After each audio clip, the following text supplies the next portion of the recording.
And we are live, everyone. I do apologize. I do apologize. I had some technical difficulties with my damn Roku device. Yes, I've been gone so long, I forgot the damn password. So I had to go in and talk to a one-on-one customer service assistant to help me get my shit together.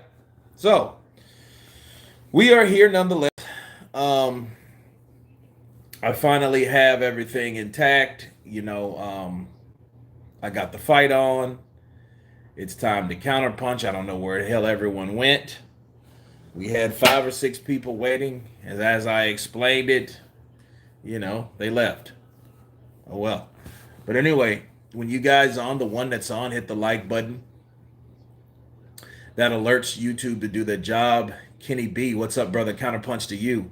Washington washed up for sure now. What happened to Washington? He get beat? Whoa, what? Charles Martin versus Luis Ortiz. Let me counterpunch this real quick. Albert. Let me go back. Where are we at? Where are we at?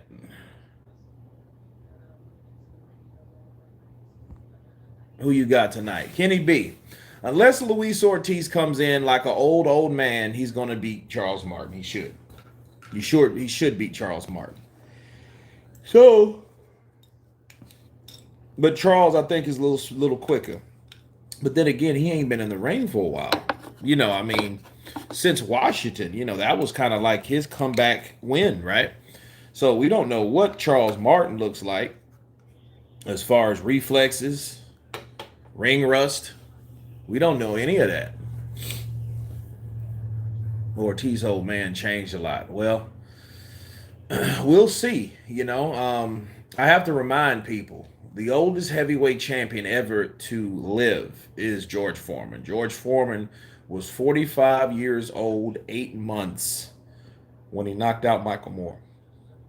And I think what scares the shit out of people about Luis Ortiz is you got a big Cuban that has nothing to lose, that's fought for the championship twice on the WBC end, came up twice, but won more rounds technically than the guy that knocked him out twice. So it's not like it was a lopsided victory. In fact, Luis Ortiz was outboxing Deontay Wilder. But you might say, well, that's not a hard thing to do, and it's not. But I tell you, fighting someone else with that pedigree, that's the big question mark. That's why I want to see this fight, because it took Luis Ortiz for fucking ever to fight someone that with a name. Brian Jennings, Malik Scott, I guess, right? Dave Allen, Deontay Wilder, then Christian Hammer, then Travis Kaufman, and in fact, Christian Hammer is the replacement for what's my man's name? Uh, I forget the Puerto Rican fighter, but he was out, so he's fighting Christian Hammer. Now, Christian Hammer is a good, durable fighter. We have the rematch between Johnny Rice and Michael Coffey. Okay, Rice is 14-6-10, upset Coffey. Okay, which is now 12-1-9. He was the guy that sparred with Wilder, and his nuts was getting big because he sparred Wilder and could take Wilder's punches. And then out of nowhere comes a journeyman and cleaned his clock. Okay, so this is the rematch, so we can see if Michael Coffey can get some get back, because if he can't, he will fall through the cracks. Okay, that's it. Um, I've seen this casino so many times. Didn't Martin have a war with Kaunaki? Yeah, he did actually. He did have a war with Kaunaki. Um, it was a good fight though. It was one of the. It was a good non-title fight. It was a nasty little scrap, and I think Charles Martin just came on too late. But I think the pressure bothered Charles Martin, because Kaunaki at the time, he was invincible because he was totally ignorant to someone knocking him out. And it wasn't until Hellenius to just stop him in his tracks from constantly attacking and getting him out of that attack mode by running right into a right hand. So that was a nice little scrap. It really was. Um, but of course, you have to remember that was a different Kalnaki. That was an undefeated Kalnaki, and that was before Kalnaki got his jaw split in two by Hellenius. All right, so we have to look at that, and we have to understand that. Okay, Johnny Rice is coming in confident, getting his 10th KO by stopping Mr. Wright, Coffey, Mr. Coffey. So he's ready to do it again. This looks pretty exciting. And what I like about it, this whole card, it's all heavyweights. Okay? It's all heavyweights. I got Ortiz, but on the other hand, Martin does walk this earth like a god, so I don't know. Hey, oh man, exactly, exactly. If Martin loses, he'll lose his position to fight for titles. He must win. You got Rice tonight. Yeah, Rice is confident. He knows what to do. Michael Coffey's kind of a straight up and down, no special effects. He's the same guy. It's just like Floyd talking about Triple G. You remember Floyd was talking about Triple G? Oh, Triple G, he's a good fighter, but no special effects. He's just straight up and down. That's Michael Coffey. So here we go, guys. Here's round one.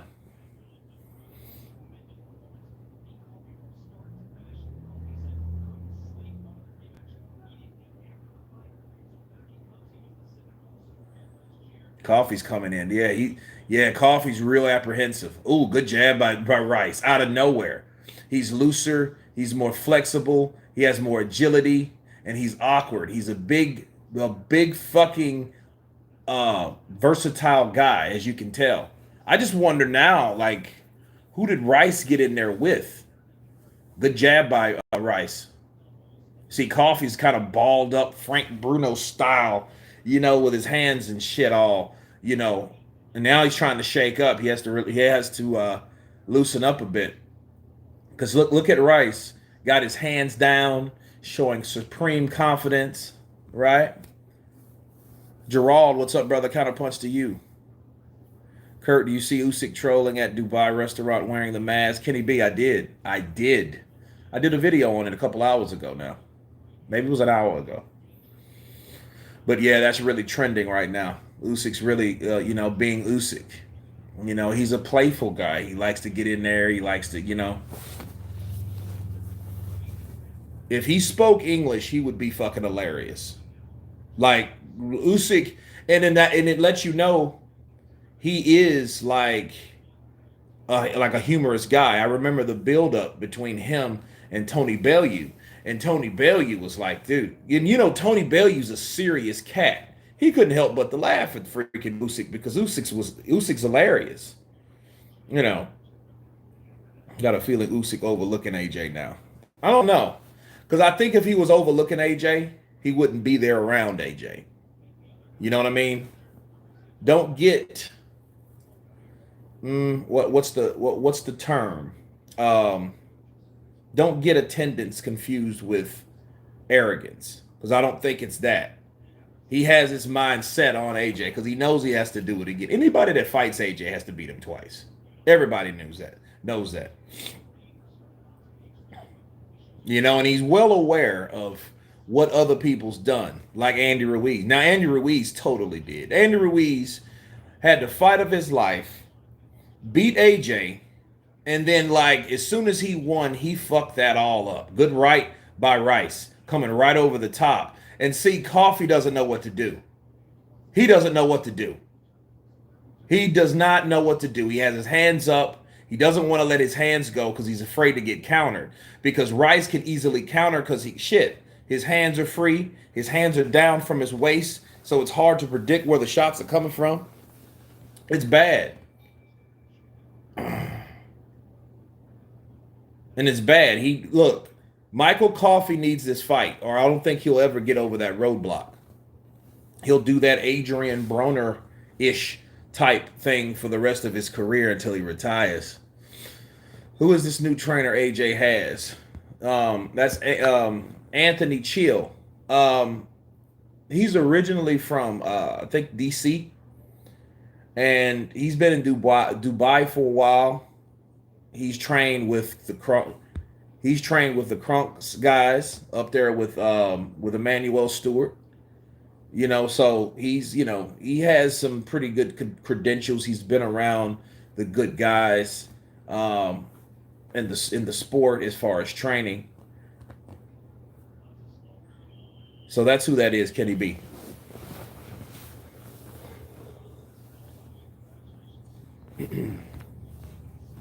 I think if Joshua gets it right, he's going to stop Usyk in the rematch. He's far from done yet.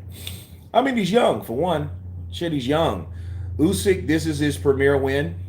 Even though he's done more at cruiserweight, but he's beat a bigger name in heavyweight, like one of the biggest names in the sport. He's beat. So so that's Usyk. He's the unified heavyweight champion. So you can't take that away. Just like you can't take that away from Andy Ruiz. It's just back to Andy Ruiz. He just pissed it all away because he totally overlooked Anthony Joshua. And see, Andy turned into an ass because he just started smelling himself. He started trolling, but he started trolling in a distasteful way. Let's hit that like button. If we hit that like button, everybody that hasn't hit the like button, it will notify other people about the live. You know, you have a channel with thousands of subscribers, and we have 40 people on here. You know what I mean? There's no way YouTube sent that shit to all damn near 70,000 people. There is no way.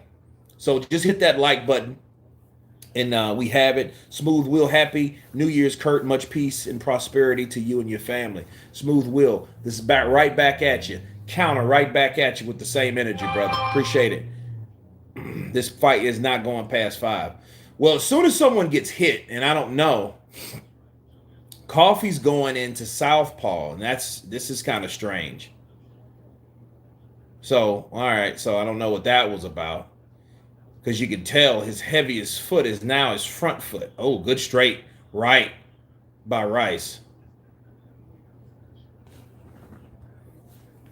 Saba, love from Germany. Counterpunch to you. Germany in the house.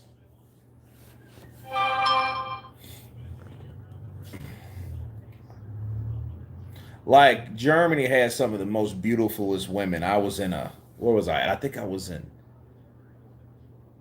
a Verizon one time, and a guy from Chicago, he had just married, like, I don't know if he just married, but he had a German girlfriend.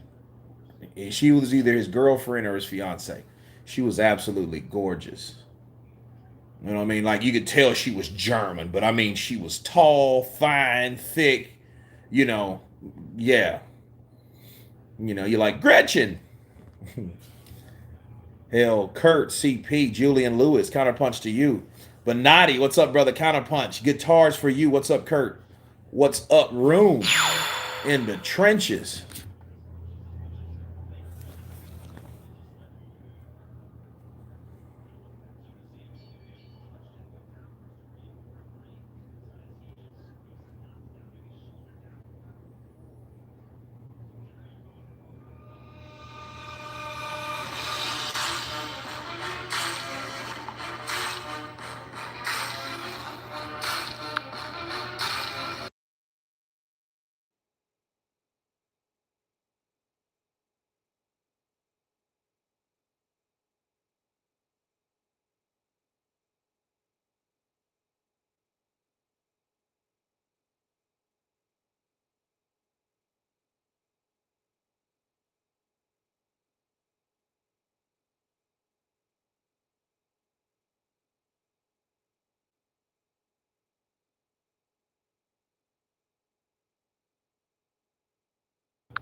Potential knockdown.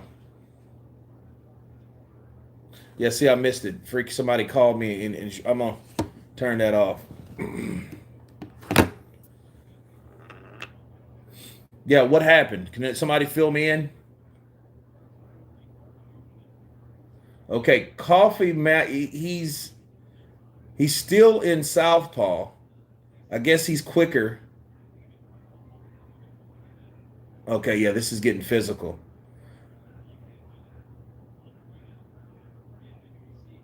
Okay, now he's back in orthodox. Good jab by Coffee. Sometimes you just got to pop in. And see, and I think he needs to crowd Coffee. He needs to get him in the corner. Because if Coffee's able to move, good jab by Coffee. Because if he's able to move, Coffee can do whatever. I mean, Rice could do whatever he wants to do.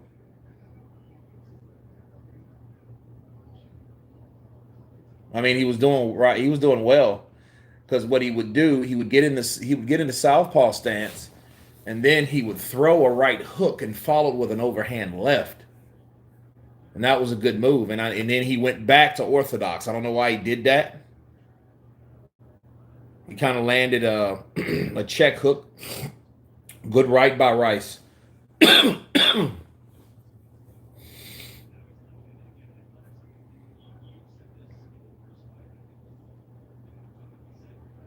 Now he's back in the southpaw. Yeah, he's on to something. So I don't know why he decided, but when he gets in the southpaw, that confuses Rice. Oh, good straight right. Went to the guard. Oh, that almost caught Coffee. You got to be careful because those right hands. Ooh, he missed that. He missed that right by a landslide. Get Coffee. Coffee went for it. He had some power behind it. You know, Coffee looks like a football player. Did he play football at one point? Oh, he slipped. Yeah, referees sometimes make the bad calls. I remember Kenny Bayless. Ooh, good left hook by Coffee, and it's a 10 round fight. So you know, because he needs to beat Rice, he needs to get Rice out of there because if not, he'll never progress. Ooh, good right. Ooh, good right. Wow, good right by Rice. That was back to back. 1-2, 1-2. Good jab by Rice. Here comes Rice. Come, good jab. Good jab. Now he's circling around, taking little walks around the block, throwing that jab. Oh, he gets caught with a jab. Ooh, good jab by Coffee. But see, Rice getting caught with the jab is why you shouldn't run around with your fucking your hands down. And that's what he's doing. It could be a good thing or a bad thing. See, if he gets caught with that right hand of Coffee, it might be good night. Both of these fighters are out of shape and super slow. They're not the fastest. No, they're not. Ortiz versus Martin. That's cool. They got it on Ocean Drive down there in Miami. Okay, well, Charles Martin. Charles Martin is doing some like Ukrainian, like lighten up mental exercises. Okay, that's different. But see, once people start to implement certain things that are successful, other people start duplicating it. You know what I mean? Because that's that Lomachenko, Alexander Usyk shit where they see it light up and ding, ding, ding, ding, ding, ding, ding. You know what I mean? Who would want to win if Fury versus AJ ever happened? I always feel you've picked a side and you prefer AJ to Wilder and Fury. Well, here's the thing. I think Anthony Joshua would beat Tyson Fury. I just think he would, just because of his style. Because Joshua is going to attack you, and he's better with fighting taller fighters. That's why he was so successful with Klitschko. But see, Fury is also a hell of a fighter, and the only thing you think of is like, all right, well, how would Fury with his new style go up against Joshua now? You know, because Tyson is now a savage. He comes in, he doesn't give a shit. He comes in like a big ass warlord. You know what I mean? So, I'm not sure. Oh, he just barely missed. Damn, spit flew all out of Coffey's mouth. He wanted that shit so bad he was drooling out of the mouth. You know what I mean? Now, here's the weird thing. If AJ beats Fury, AJ will be on top. And then that fight we didn't see, we might end up seeing. Who? AJ and Wilder. And then what will happen probably in an AJ and Wilder fight? Wilder would hit AJ and knock him out. It's that way. People don't understand boxing. You don't know how those fights will pan out. And the first shit will he hurt him. Rice hurt him. Oh, he's hurt. Rice caught him with a straight right. He buckled. He's on the ropes. He catches him with another right. Another right. Ooh, good jab. He went down to the body. Ooh, good left hook that slams. Coffey, you need to fight back. That's Coffey's problem. He gets hurt and he's like a deer in the headlights. He just has his hands up. He's doing that Wilder shit. You can't do that. And I think what he's doing, he's hoping Rice would punch himself out like I think what happened, and he gets popped with a left jab to the face. He needs to good right from Rice. Good right from Rice. Oh, good right from Coffey.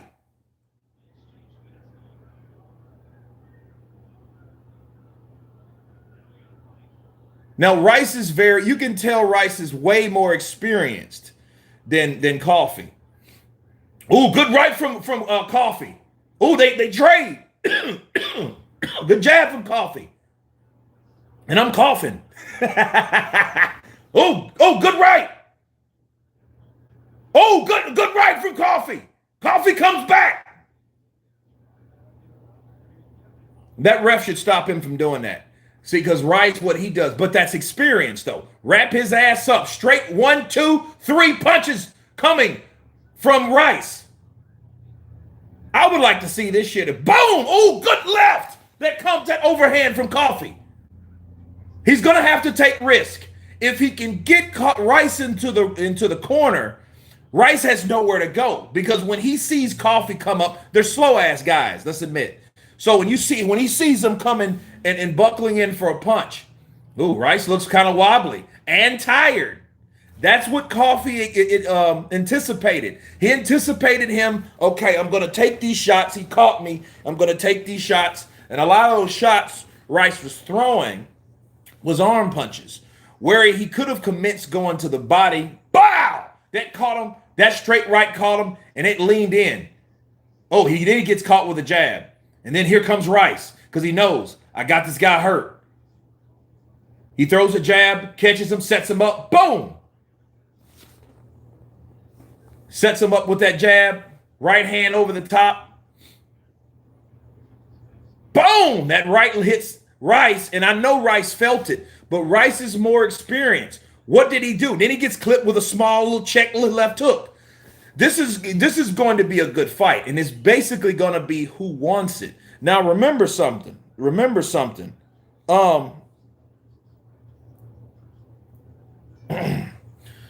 This type of fight is going to be who wants it. And Rice already has a knockdown. We know Rice won the last round, But, see, they've landed 33 for Rice, 23 for Coffey. And here's the good left hook to the body. You saved me the trouble for saying it. I was about to tell and advise Coffey, look, you have to go to the body. Because, look, his head's all over the place. Oh, good right uppercut. Oh, good right. Go to the body. Coffey's working that body of Rice. Rice is huffing and puffing.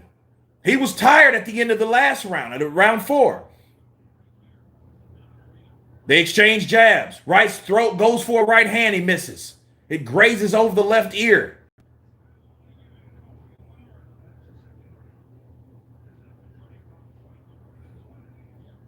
And he's constantly trying to headhunt. He should go to the body, wear him down, break him down. Rice is tired.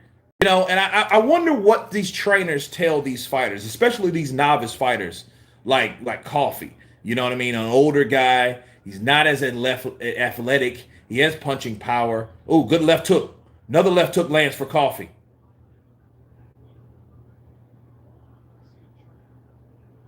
Good right from Rice.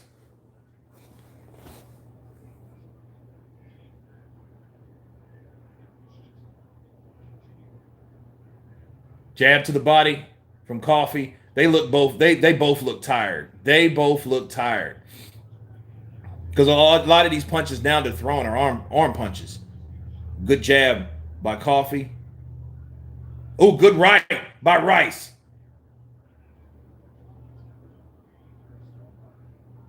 And none of these jugglers are thinking about going, like, they throw to the body out of reflex, but that's pretty much it. That's it. Yeah, Rice is tired, but Coffey's tired too. Good tars for you. Bars. Also think Deontay lacks skill. If he gets to Usyk with those bombs, then it may be lights out. I mean, if Wilder hits you in the right place, that could be anybody. That could just it could be anybody. It just depends on how fast can you recover. And one thing about Wilder, though, Wilder's a heavy-handed person with the right hand. He has a dangerous right hand. But, like, does he truly have knockout power? No. He can hurt you with the punches. He can drop you. You know, he knocked out Dominic Brazil. He knocked out Luis Ortiz. But both of those guys, though, especially Ortiz, and especially the second fight. In the first fight, he caught him with a beret of right hands. And Ortiz was hurt in the fifth. And then Ortiz hurt him in the seventh. And then the eighth. Then the ninth. Then he caught him again in the 10th and closed the show. But he got caught with a barrage of rights before going down. We got Canelo Alvarez and Yordenis Ugas. Oh, that's cool. Yordenis Ugas and Canelo hanging out. And if you look at Yordenis Ugas and Canelo, they don't look that fucking Ugas looks bigger than Canelo. You know, Ugas is not a small dude. And that's another fight that I'm really anticipating on seeing and who wins. And that's Errol Spence and Ugas. So we'll cover that, you know, later on in the month or whatnot. Coffey's still loading his punches, but he keeps missing. And when you miss punches, man, it's just like it's energy just wasting itself. Wilder will struggle finding Usyk. Easy win by Usyk. Well, I mean, Usyk can do he can do a lot. He can do a lot. So, you know what I mean? So it's crazy. Wilder was the round was okay. Here only for the live commentary. Rufus. Yo, good jab by Coffey.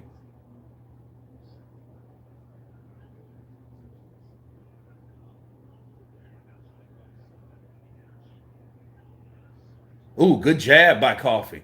Double jab. And see, he missed with the first jab. As he doubled up, Rice's head was there because his hands are down by his waist. And none of these guys are thinking to go to the body at all. None of them. Kurt, I see you favor the Cuban fighters, family background. Yeah. I mean, it like my grandmother's from a place called La Lisa, Cuba. And that's like north of Havana, you know. So, but I also noticed, though, it's not, I get the skill, the amateurs and all that and shit, but I also understand the bias in Cuban fighters. You know, you don't have a lot of, like, I've been watching Cuban fighters for a long time, and I'm like, well, you have good Cuban fighters, but, like, you don't have that one. But, see, all of them are pretty dangerous. If you guys can remember, like, Dio Bailey's Hurtado, the guy that damn near upset Pernell Whitaker in the 90s before Pernell Whitaker fought Oscar De La Hoya and got robbed himself. You know what I mean? Like, those type of dudes. He had dropped Whitaker, like, 2 or 3 times in that fight. You know, but he was an awkward, very quick, very big. Rice got him. Left hook, right hand, another right hand, right hand to the body.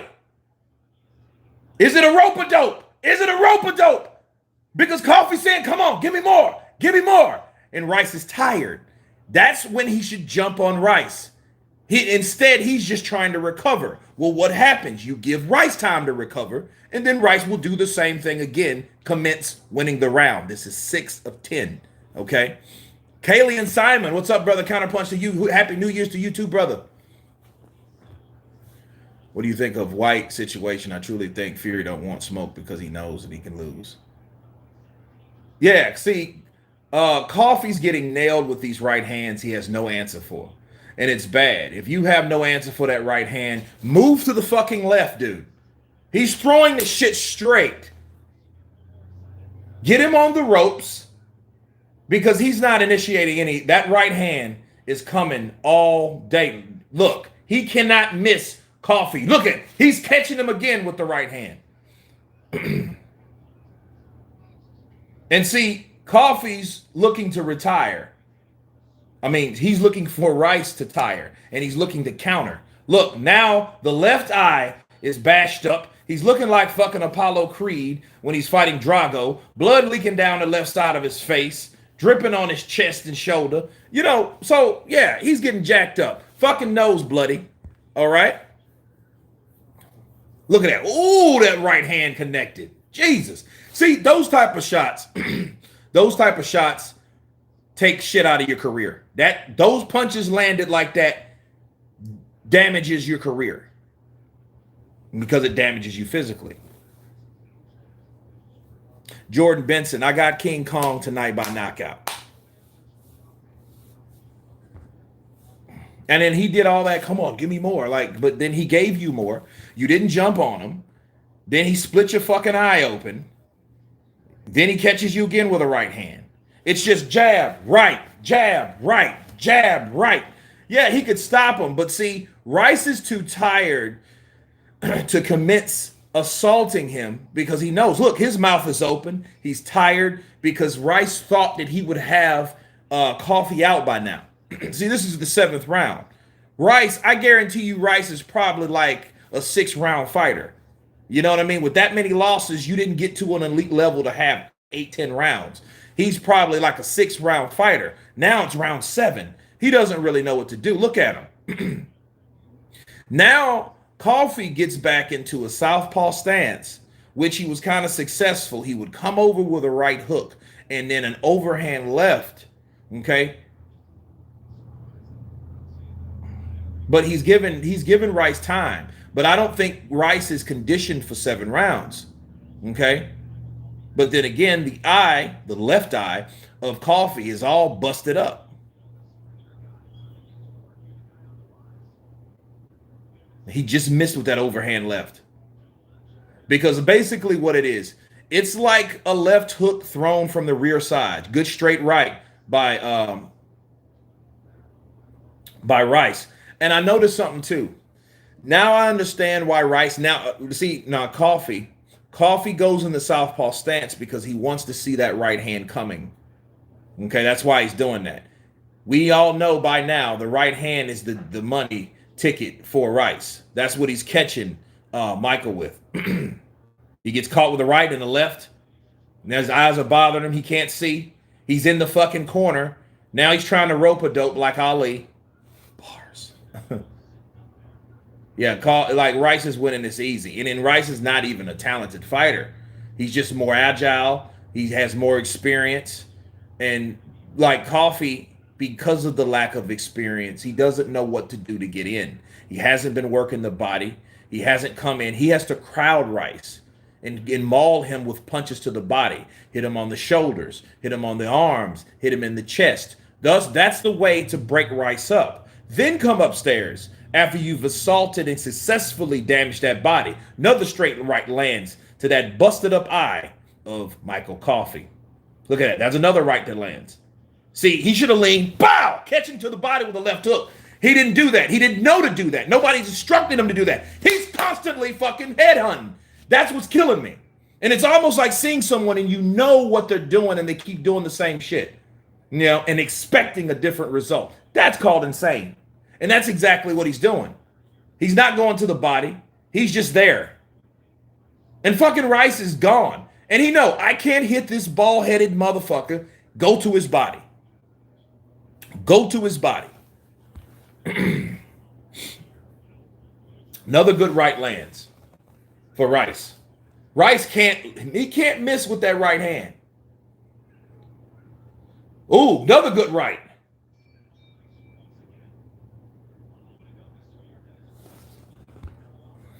Who's your top 5 then?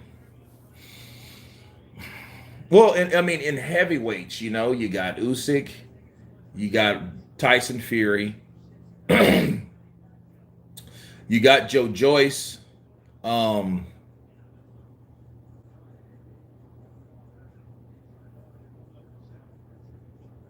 surprised Erislandy Lada's not there. You know what I mean? Speaking of Cuban fighters, You know, he's probably somewhere in the DR, Puerto Rico, chilling.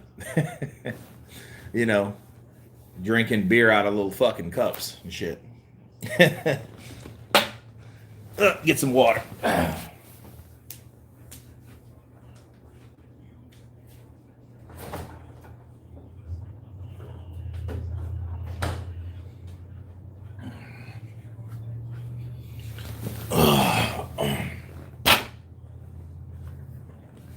Parker Joyce Hergovic. Yeah, Ruiz. Ruiz is probably top 10. I know he's top 10. Look at that. Straight right lands. He can't see out the left. He can't see that right hand coming. They need to stop this fight. He's 30 points down. He's too many rounds down.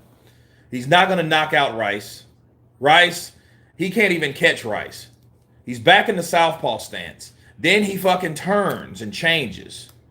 No, White doesn't have balance. He doesn't. His balance is terrible. And I know why it's terrible. Dillian White's balance is terrible because Dillian White is overweight. Dillian White's too big, you know, just like Anthony Joshua's too big. But Anthony Joshua never had like a real bad problem with balance, okay? Dillian White's last fight, he looked like shit. He did. The only problem was the fighter that he was fighting looked worse. But he was all over the place, you know?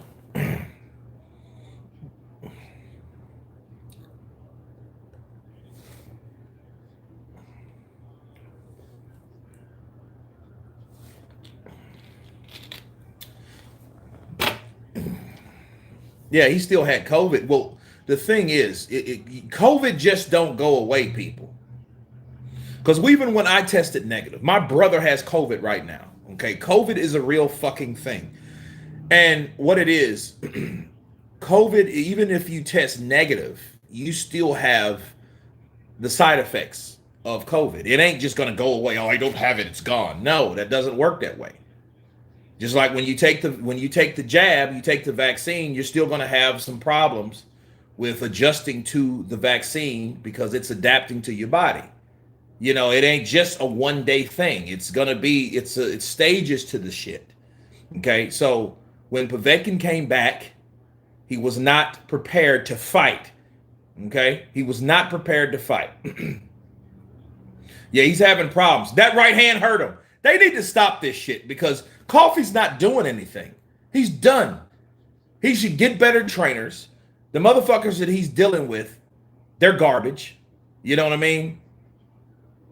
Fucking Rice is tired as shit, but he can't miss Coffey. So whenever he feels like it, there you go. Bat, bat, bat, bat.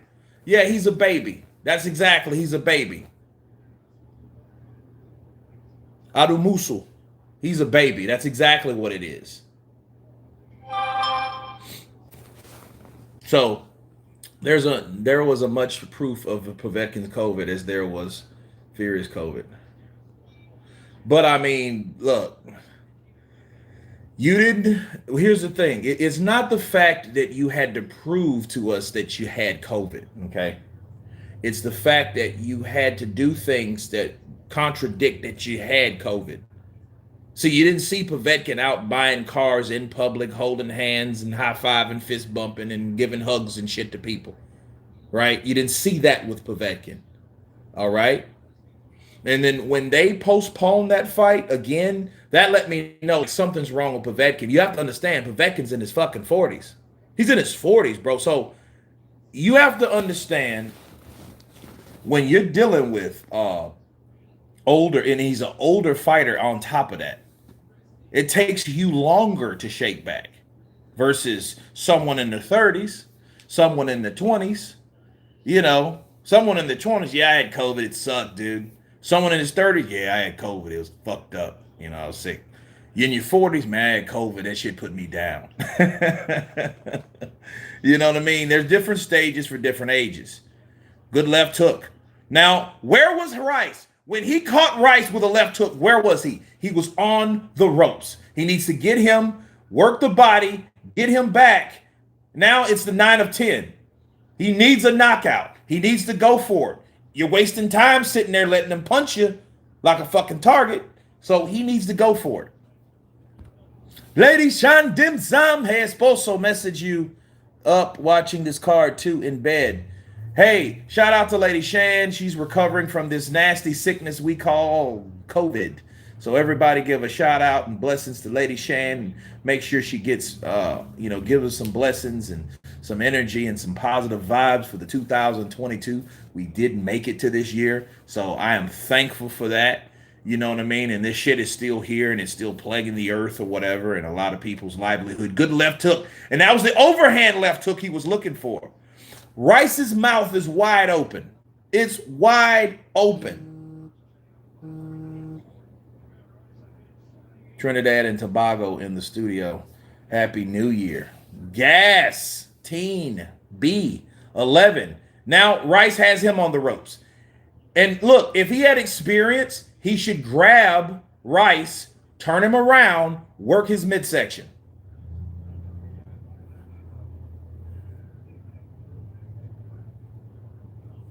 Now, if Coffey was a better boxer, if he just flicked that jab out there, and stay away from the right hand, because that's all Rice has, and that's all he's looking for. He has his hands down. His hands hasn't been up the whole fight.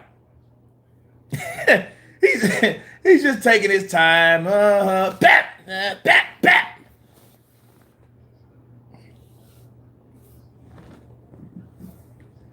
Body punches from Rice.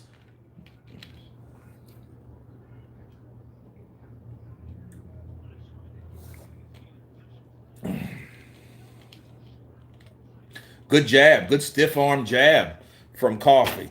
That looks like some shit you would do in football, but it was like, yeah. It looked like a stiff arm to the face. And look at Rice's face. Rice is unscathed, dude. Look there, there's body punching. Now, any of these jugglers, if they had any type of strategy and game plan, they would be getting each other. See, he's going for punches upstairs. And I don't know why he's doing that where he could easily go to the body. That body's there. Good jab from Coffey. No follow-up. And he's in position to get caught by Rice. Look at that jab. Now he throws a right to the body. What happens? It lands. That means it works, bitch. Wow. Todd, it's when Kurt rhymes something. Bars.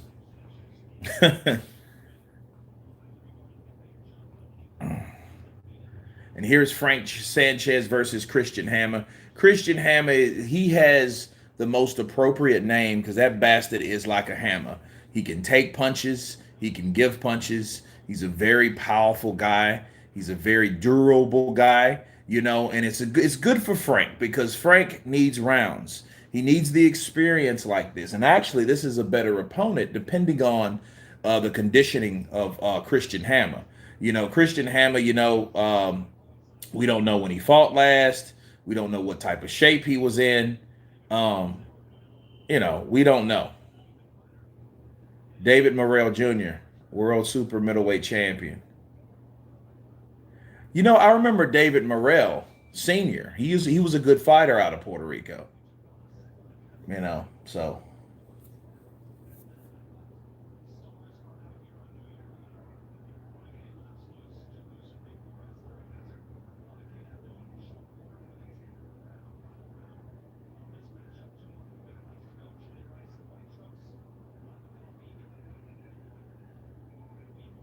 Head hunting. Right hand lands. Cannot miss the fucking head of Coffey. Hit him again with the right hand. Again with the right hand. And see, Rice has been totally out of gas since fucking round 7.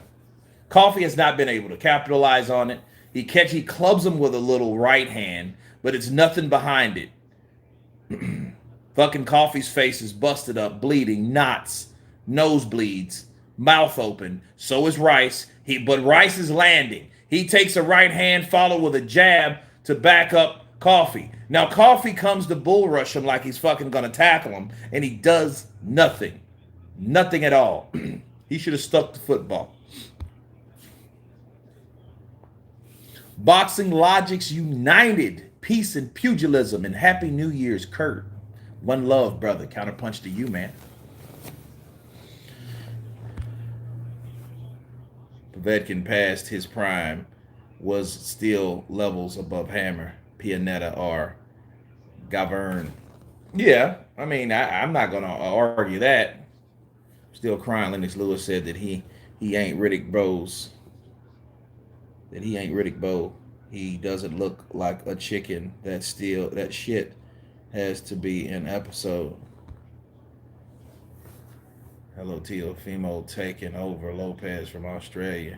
Happy New Year's, Kurt. Counterpunch to you, mate. Hey, counterpunch to you, brother. A pass Povetkin is above 85% of the. Well, Povetkin had a good career, man. You know, he was beaten by 3 people: White, Joshua, Vlad. I mean, you know, damn, that eye looks bad. That eye looks terrible. His face is bloody. It's leaking. They need to really stop this shit. Well, it's only 30 seconds left, but his eye is fucked because now it's cut in a different formation. It's like it was cut here. Now it's cut down here. So now it's running and leaking all over the place. Good jab from Coffey, but no follow-up. But his whole right side is bloody. His eye looks like a damn Balboa movie. And he's just sitting there to survive. He goes for an overhand right. He goes for a left hook. He can't see. I know he can't see because he put his hands up and didn't even know where he was. That's over. 10 rounds of this shit. Michael Coffey's fucking bloody. Dude, he is leaking. Jeez. You know, he looks like Teofimo Lopez. You know, Lopez was all bloody and busted up, and that's how Michael Coffey looks. He won't beat Rice. I think they should have fought someone else, get his confidence back. They put him right back in there with the same guy that beat the shit out of him and upset him. You know, he beat his ass the whole fight. The left jab, he set the right up.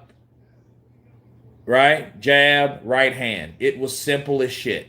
No left hooks, no right uppercuts, none of that shit. Straight right hand landed. And Coffey didn't have an answer for it. But more importantly, his corner didn't have an answer for that right hand. They didn't give him any type of adjustment instructions, you know, because he did the same shit, obviously. And if they did, that means he doesn't follow direction well. And in that case, this shit could be dangerous because he is fucked right now. Because that cut is up here, then it's down here. Okay? So he got a cut under here, then he got a cut up here. So he's cut in 2 places. That's going to be a nasty cut. And those cuts are bad and hard to stop because with stitches, how they work, they're going to have to stitch this, then stitch this. But what happens wherever you pull, the pressure is going to, you know, it's going to open up here. It's bad, bro. Damn, that cut's nasty under there. Yeah, he's done. He's done. Rice fought like, you know, I'll knock you out, right? The whole fight. Yep, but Rice ain't even a 10-round fighter.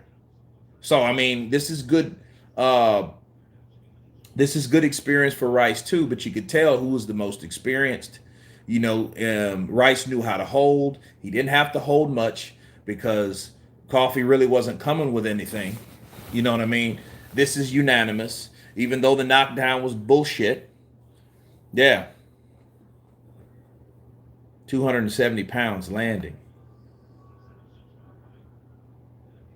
Winner by unanimous decision. Now he's 15-6. You know, I'm gonna do some. You know, Rice though. I'm gonna tell you. You know who he's built like? Rice is built like Clifford the Black Rhino ATM, but with bigger legs.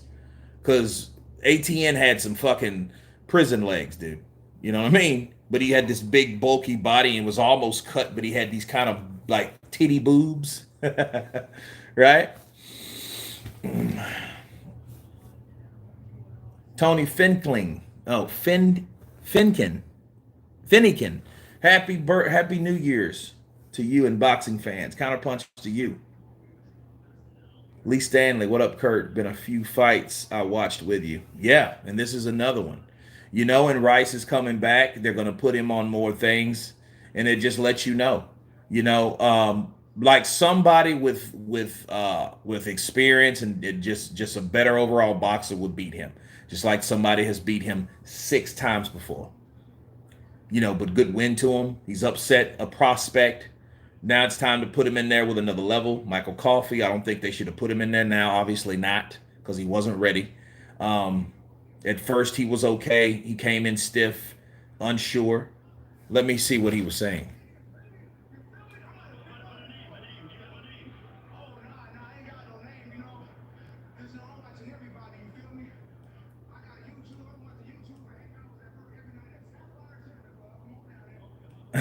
Sapphire Cinema Club. But you know something about Rice though. He's a personality, so he can be marketed. And if he keeps knocking out fucking people, upsetting people, you know, he will be like the next like Darnell Boone, which is like massively known. Okay, he's infamous for knocking dudes down or out. Okay, so Michael Coffey takes that second L by the same guy. Okay. Now Christian Hammer, and this is the co-main event. Yeah, he's a cool bloke. He has personality. Those are the kind of guys that sell tickets. It's almost like Tony Thompson. Tony Thompson was like, they asked Tony Thompson, "Hey man, what are you gonna do?" He said, "Man, I'm gonna go home and I'm about to break my wife's hip because I ain't had sex in over a month. She gonna feel the pain." Man, it was awesome. That was hilarious.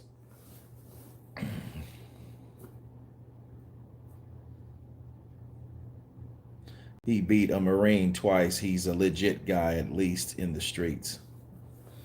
Yeah, man. Tony Thompson killed me with that shit. She gonna feel the pain when I get back. Fucking Tony Thompson is like 7 foot tall. He's up there. He's a big guy. Um, Actually, it was a guy from Shreveport that fought Tony, got knocked out by Tony Thompson. So he was actually a legit contender. I can beat Rice in a fight. I mean, I believe you. I believe you, dude. I believe you there, dude. You know what I mean? But let's see, Tony Thompson.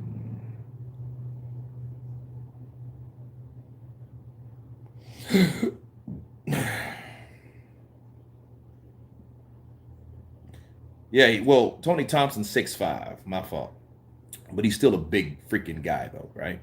So, and he will knock you out. I mean, he got beat by Ortiz. Okay, that was his last fight. So Ortiz pretty much retired Tony Thompson. But I mean, that was an older Tony Thompson, though.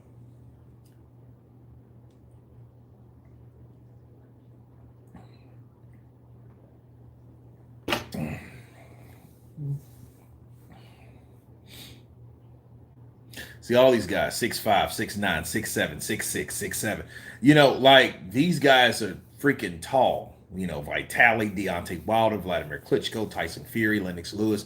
Lennox Lewis, that was that one of those premier guys that showed you by having size, showed you successfully, like being tall, being big, being skilled, that you can't mess with. Like that's a hard person to deal with. That's my main man right there, Lennox Lewis. I don't know what you're talking about, Kurt DeVille.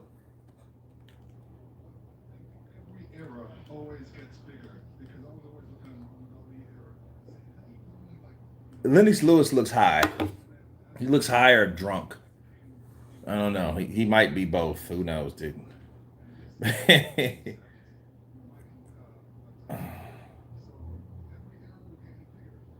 Okay, knocked out Chaz Witherspoon, Vladimir Klitschko.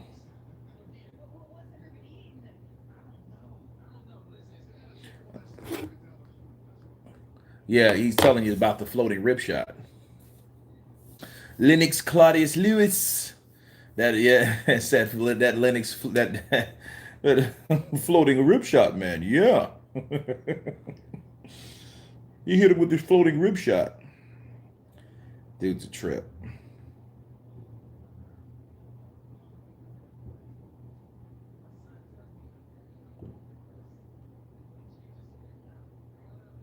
Marion.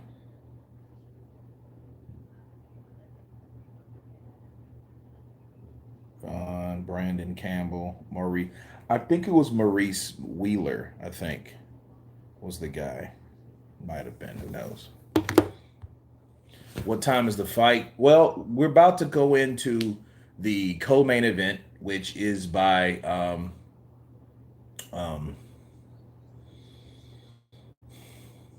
Christian Hammer challenges Frank Sanchez, and it looks like this is going to be a better fight.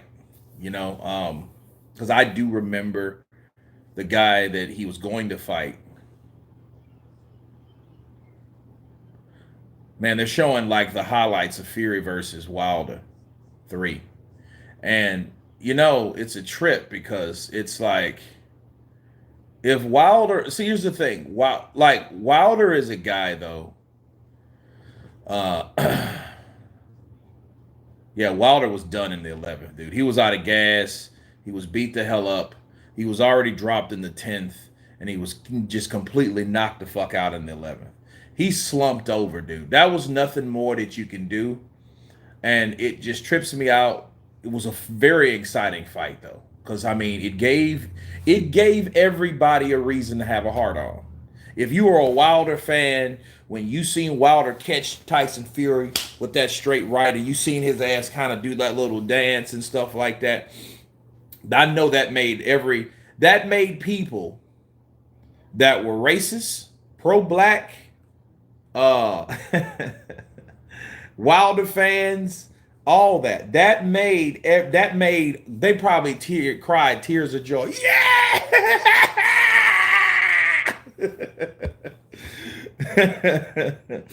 Wilder's resume says otherwise. No, nobody of note on there. Well, you got Tyson Fury 3 fucking times. You got a draw and 2 losses. You got Luis Ortiz twice. You got Dominic Brazil. But understand something about Wilder. Wilder, since 2018, right? Since 2018, he's been fighting the people that are regarded as the best. Tyson Fury, people look at him as the best, right? Okay, well, he fought him 3 fucking times. So for saying people say, oh, he needs a fight, he should have fought Dillian White.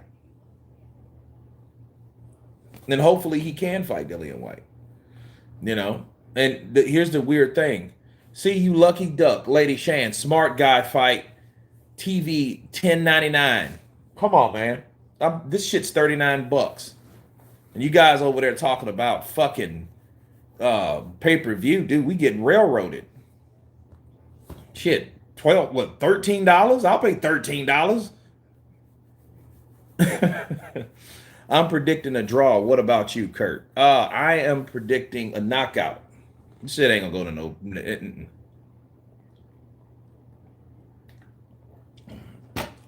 We don't have time for draws and small fights. These guys have things to do. They need to. They have other people they need to fight. But you know, look on another note.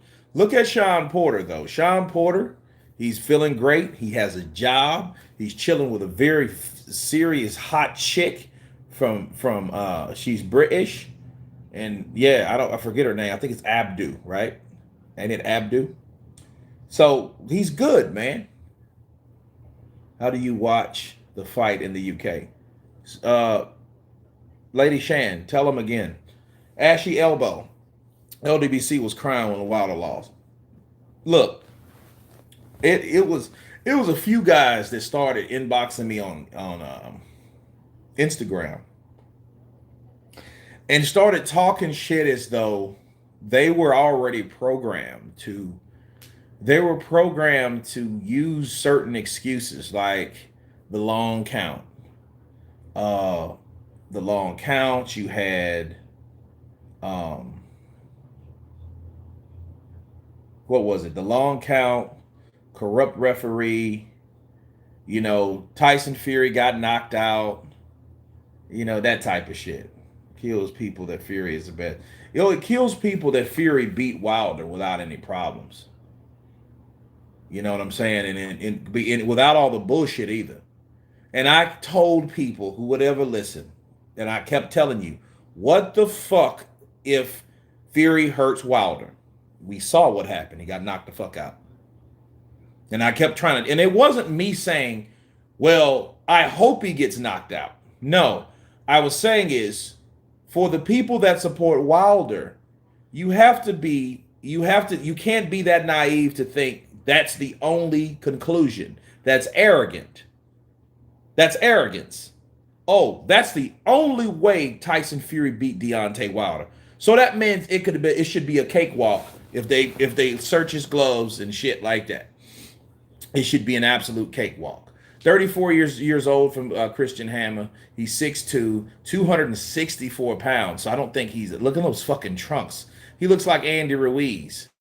Andy Ruiz got a big ass upper body and little small ass. Wow. Yeah, he's totally out of shape, dude. 13 years of pro, 4 years of pro for Sanchez, 78-inch reach for both fighters. Weight is 239 for Sanchez. That's a good weight for him because Frank is probably about an inch taller than me, maybe an inch and a half. So knowing that he's a tall guy, because I'm not a short guy. So I was beside him, and he was kind of like this. I mean, he was, but I wouldn't recommend him getting any bigger than that, because that's when you start getting about 250 and all that shit, and that's going to mess up his fluidity. It's going to mess up his reflexes. He may gain a little bit more power, but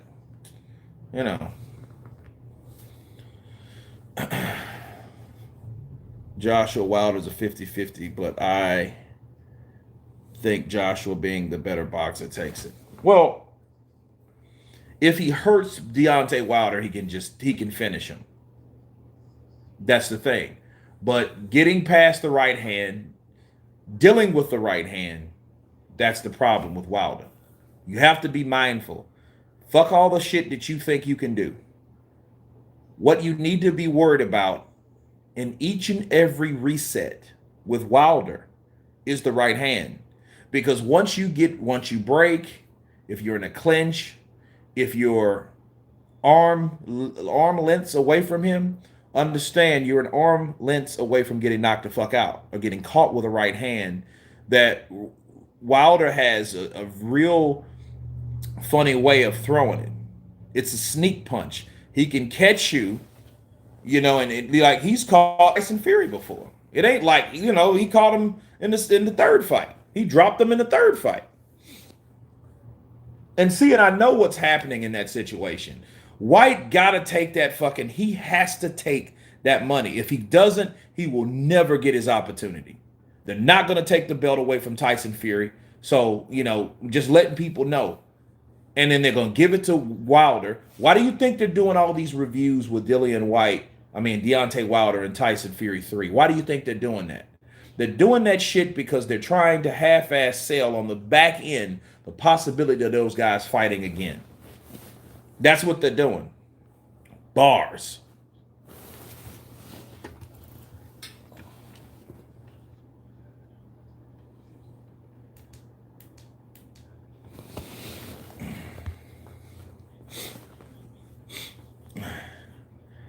See how Lennox is cautious talking about AJ? Well, what did he say? I didn't hear him. I think Christian Hammer went out to dap, and Sanchez pops him. Other heavyweights aren't easy. They don't have the footwork IQ. They are just big targets. Yeah, Antonio. People are going to learn. But that's good. Like, I think people should underestimate Usyk and keep on doing that, just like they did before. So many people said that same shit. He's too small. When he gets hit, he'll get knocked out. Look how he looked in the Chisora fight. He didn't look great in the Chaz Witherspoon fight. Oh, He's a different fighter as he was in cruiserweight. You heard all that shit. And I kept telling people, like, man, that shit ain't gonna matter. It's not going to matter. You know, if you don't knock out Usyk, you probably won't be able to beat Usyk because he knows how to out hustle you. He knows how to outwork you. He's going to do whatever he needs to do, to win.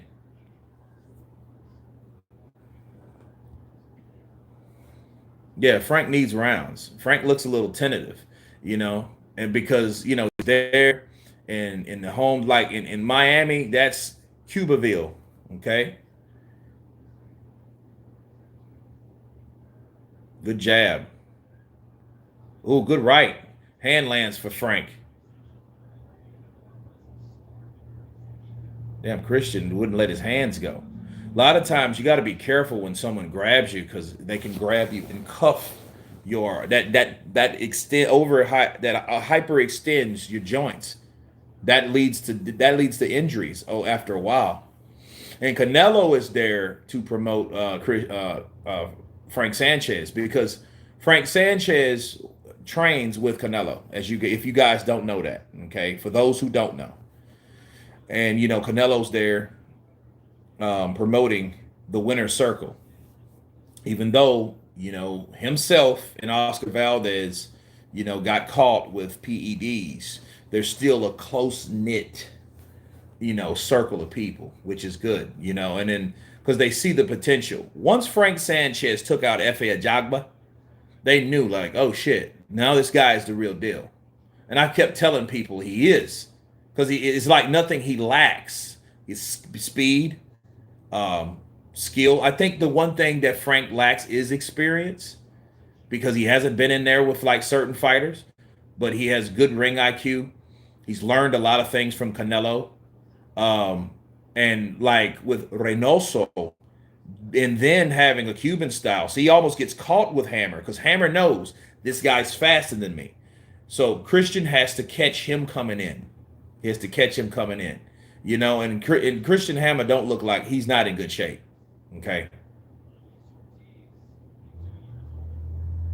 Look at big ass Ortiz. Ortiz has just got bigger though, right?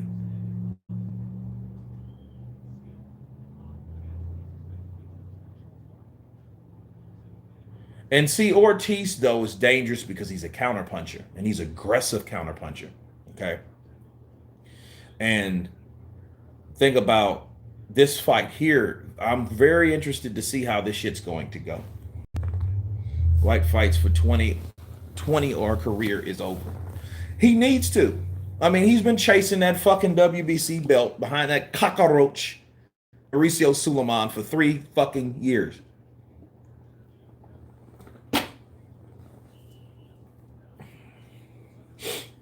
He knows they don't like him. He knows that they're purposely doing things to fuck him over.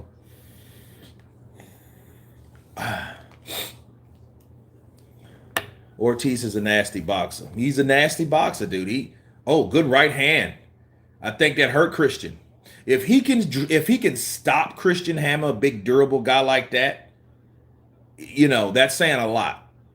Even though he's out of shape, even though he's damn near 270 pounds, you know, because remember Christian Hammer gave Luis Ortiz a pretty good run for his money, but you can tell Christian Hammer that was a couple years ago. On top of Christian Hammer was he trained for that fight. Christian Hammer is a replacement, so you got to keep that in mind. So good right to the body, and I like the balance that Sanchez is displaying because he's going to the body. He's not just throwing a jab and a right hand, becoming predictable. He'll pot shot a jab. He'll move around. He'll jab to the body. He'll throw that right down to the body. Okay, so it causes, and I could already see it's causing Christian Hammer to come down a little bit, and that opens up shots upstairs. That's what I was screaming for Michael Coffey to do in his fight. If he only target the body and use that as a primary source of target, he could have got Rice out of there because Rice was huffing and puffing already. But that's over. You know, he got his ass whooped. Nobody taught him. Nobody instructed him right, I don't think. And he takes one. Ooh, good right uppercut. Ooh. That right hand of Frank Sanchez is a sniper because he catches you with that right hook, right uppercut, you know. Oh, Christian Hammer was about to nail him. He could have easily beat Rice. He could have. Frank is an excellent Cuban fighter. He got good footwork. Also, them paws. Cuban fighters are very good boxers. Yeah, I mean they started that shit at an early age. You know what I'm saying? So that's one thing he knew. Um,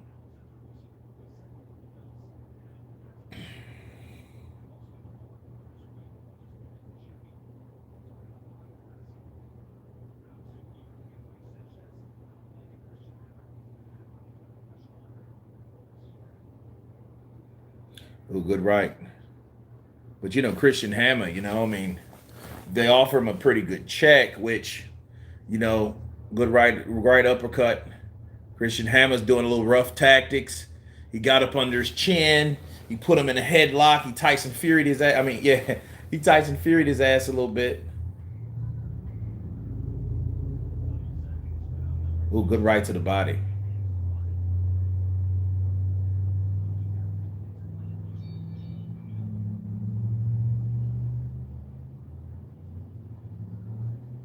White, the best trash talker in the heavyweight division that gets them triggered. I mean, he can promote a fight. Like White ain't a boring guy. He's a gritty, no nonsense, shit talking, rude boy. That's Dillian White.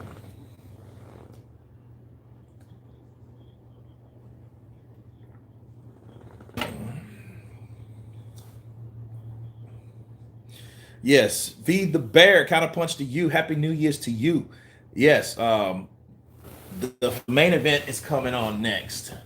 So,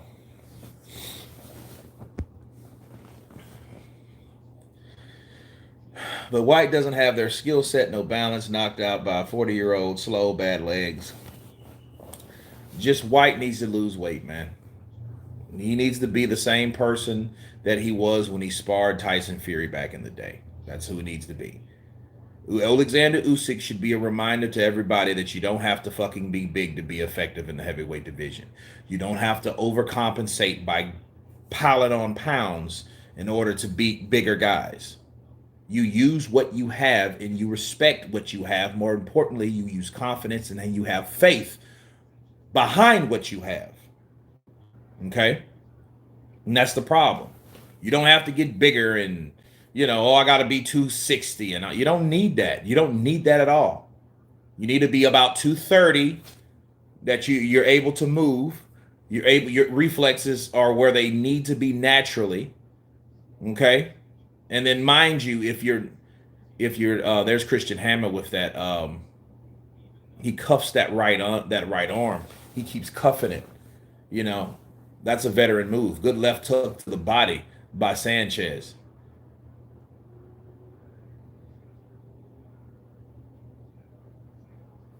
Frank is a kind of a Mayweather. He does kind of fight like Mayweather. I was thinking that earlier. You know, jab right to the body. You know who I would like to see Frank Sanchez fight? I would love to see him fight Michael Hunter. That would be a good um, on this side of the pond type of fight. You know what I mean? Because Michael Hunter was fighting on Fight TV before. You know what I mean? So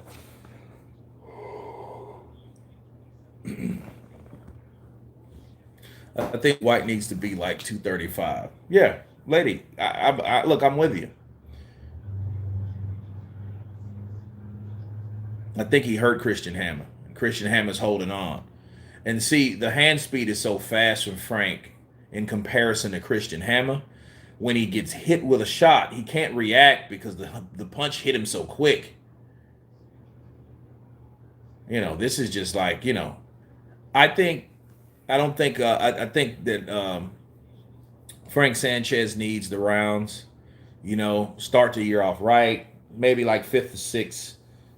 That would be that would be the thing to see. You know, seven rounds would be perfect because see he'll get. I mean, he just fought in October, so from October to January is not bad. But the art of staying active, you know, it's better. Yeah, he's about to put the work to Christian Hammer, and then he doesn't understand. Christian Hammer is a durable guy, very durable. You know, so Sanchez is going to be whacking him all night long. Okay,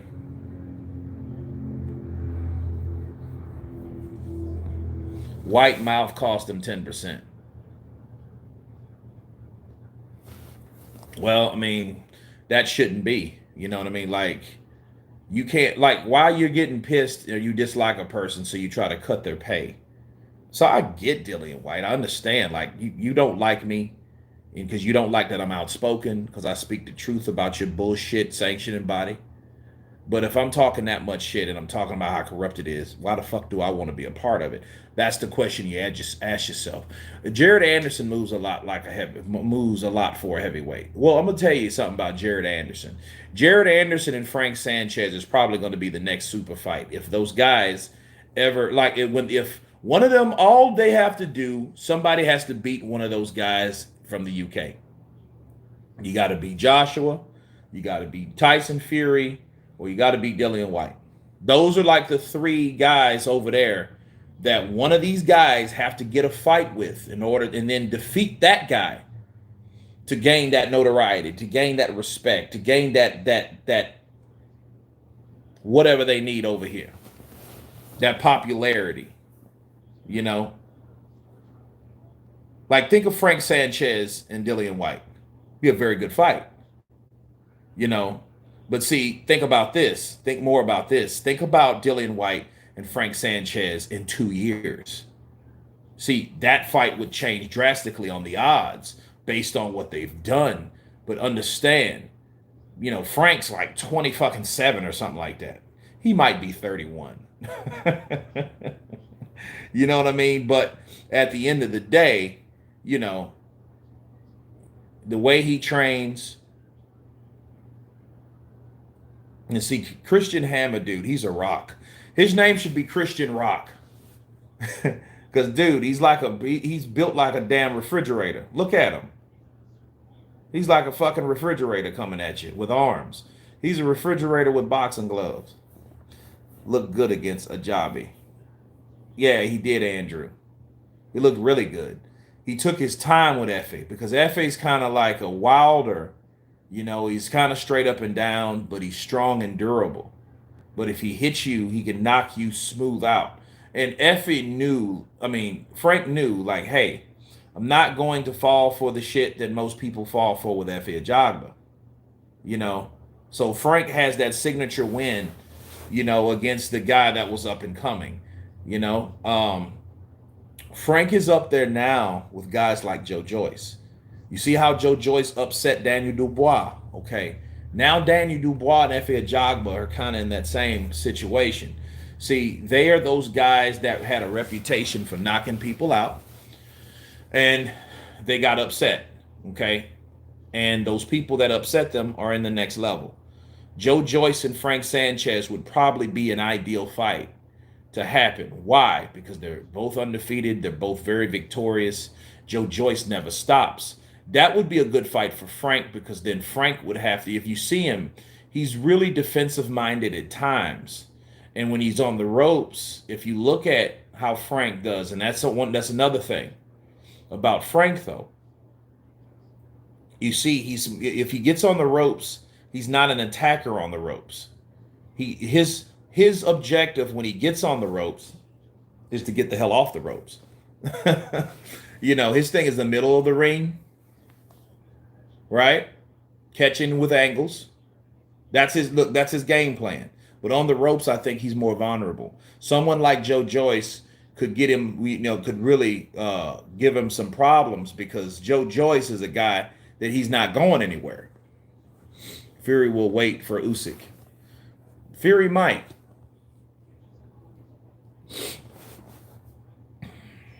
Because Fury wants the bragging rights, but that's not it. It would be stupid for Tyson Fury to do that because he still has to fight Anthony Joshua for one, and for two, even if he beats Joshua, he's not going to be ready to fight him no time soon. That's a July fight. So what is Tyson Fury going to do? Tyson Fury needs to fight somebody, man. He needs to stay active. He had a fight in October on the 9th. Okay. These some big guys. Look, Martin was wearing those Reyes punching gloves, man. Those are some good gloves. Good gloves for punching. Fury needs to be put on ice for disrespecting White. Bars. Joshua's going to be the first undisputed heavyweight. Well, we'll see. He has to beat Usyk to do it. That's the thing. And if Joshua can do that, Joshua deserves a lot of respect because we already see the adversity that Alexander Usyk has. See, people didn't respect Usyk until he kicked somebody's ass. Let's hit that like button. We almost got 300 people in here. We got like 96 likes. You know, now everybody's like, oh man, Martin don't have any heart. Martin's pretty tough. I mean, he just got caught with. See, with Joshua knocked him out because he caught him early, and he caught him with punch. Because you have to remember, Joshua is a guy that knocked out how many? What 90% of the guys he's fought.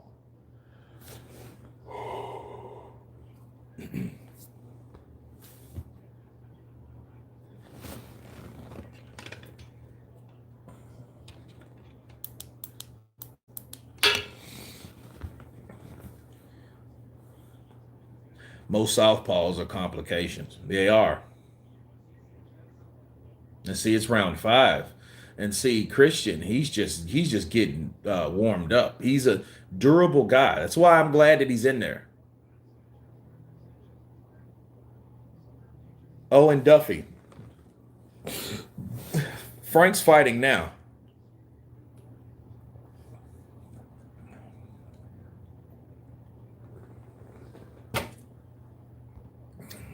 I think Wilder beats AJ.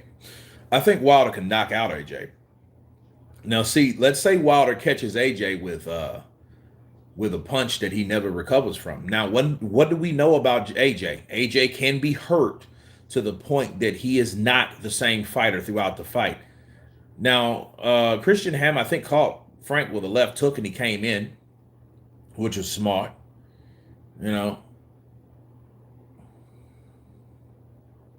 Is Fury going to fight? Yeah, Frank is winning.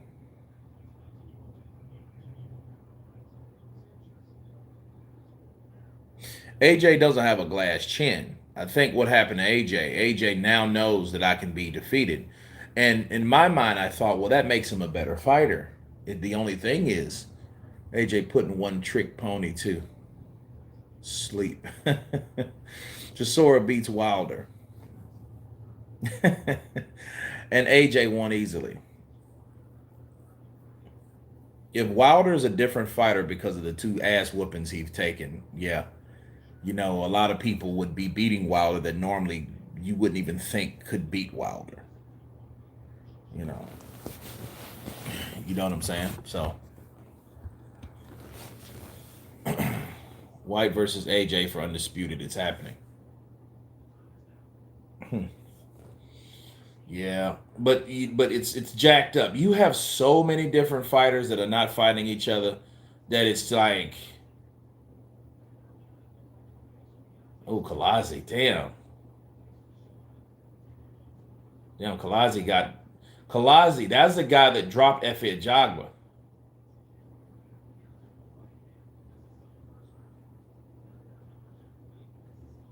Oh, Kalazi goes down again.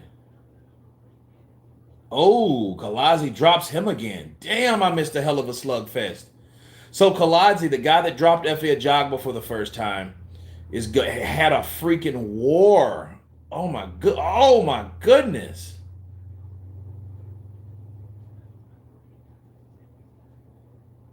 Yeah, that's fucking bullshit. Oh, he punched that referee.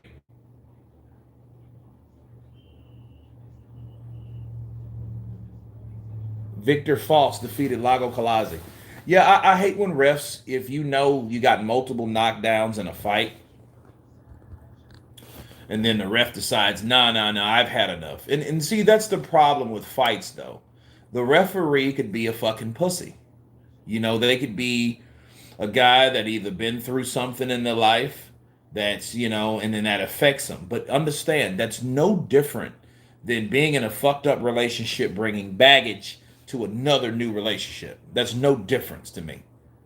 You know, so I look at that shit a little different. Like, you got a referee that has seen bad fights. Don't put him in there with a fight that may be, you know, may go that way because you got the wrong type of referee in there. Wilder and White would be a big fight for all the trash talking they've been doing. I would like to see it. And look, in a perfect world, they should strip Tyson fucking Fury. They should strip Tyson Fury, right? Because of this, but they're playing and making rules up as they go.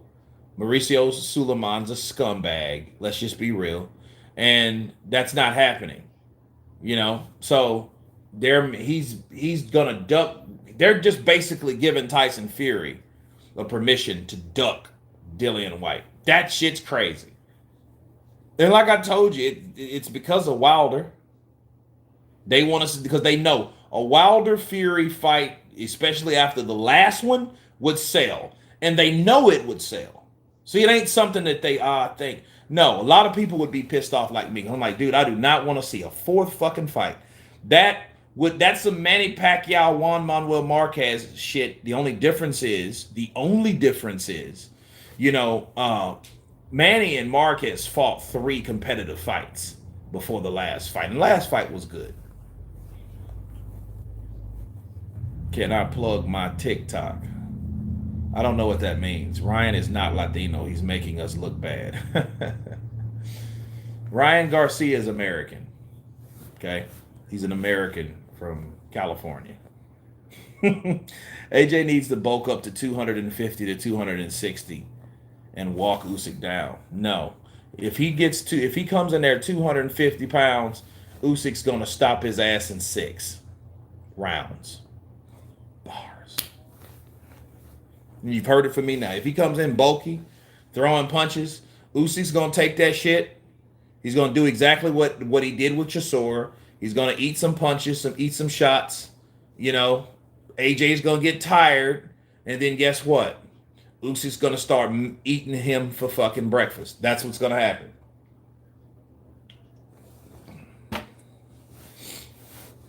Shit, no more than 245. Well, see, it's round 6. See, Christian Hammer's a tough guy. See, Christian Hammer's a guy, he's going to test you. He's going to test your will. He's going to test your might. Kurt, what happened to the referee from the first Joshua Ruiz fight? I seen him. He refereed a fight. It was a fight that I covered. And he did a piss poor job, in my opinion. I seen him. I forget who that was, though. But I mean, no, he's still refereeing, if that's what you're saying. Lee Young. Sanchez has power. It's just against a guy like Christian Hammer. Christian Hammer is a guy that's very, very durable. I keep telling you. Yeah, you think Frank Sanchez doesn't have power. Ask that motherfucker that he knocked completely out the ring. That's true, but AJ has a better chance if he's bulking up and throwing bombs than trying to outbox him. Well, I mean, he just needs to stop trying to outbox him and start fighting him. You got to fight a boxer. You can't play rules tit for tat with someone that's ions above you for playing tit and tat or tit for tat. White won't sign the contract. Well, if he doesn't, he can sit back and blame himself for bypassing 2 legitimately world fights, okay, and letting them pass him by. And at that point, we know boxing is a shitty business. That's nothing that we're not saying he doesn't have reason. But what we do, or what we can see about Dillian White, because of his fucking ego, hey, I'm better than that. I'm better than this. I deserve that. He does. But is he going to get that? No. So he needs to take what they give him, play by their fucking rules, or stop paying sanctioning fees and drop the fucking interim belt. That's what he needs to do. and that's it. If you're pissing and moaning, complaining and all this about WBC and you got this and that, and then they fuck you like they did, leave them the fuck alone. If I'm Dillian White, right, I could be a poster child of the things wrong with the WBC. I would murder the WBC. I would make it my duty and job to destroy the integrity and the reputation of the WBC. I would do exactly that. Frank Sanchez versus Luis Ortiz for the Cuban heavyweight title. Mauricio would make one up. I think that the Cubanos should fight for a title. It could be a world Cuban title.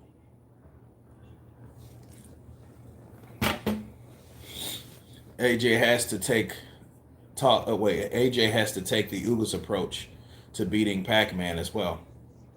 Well, I don't know. Ugas is a different animal. Then and understand Manny, yeah, he's busting up Christian Hammer. But see, Christian Hammer's a guy.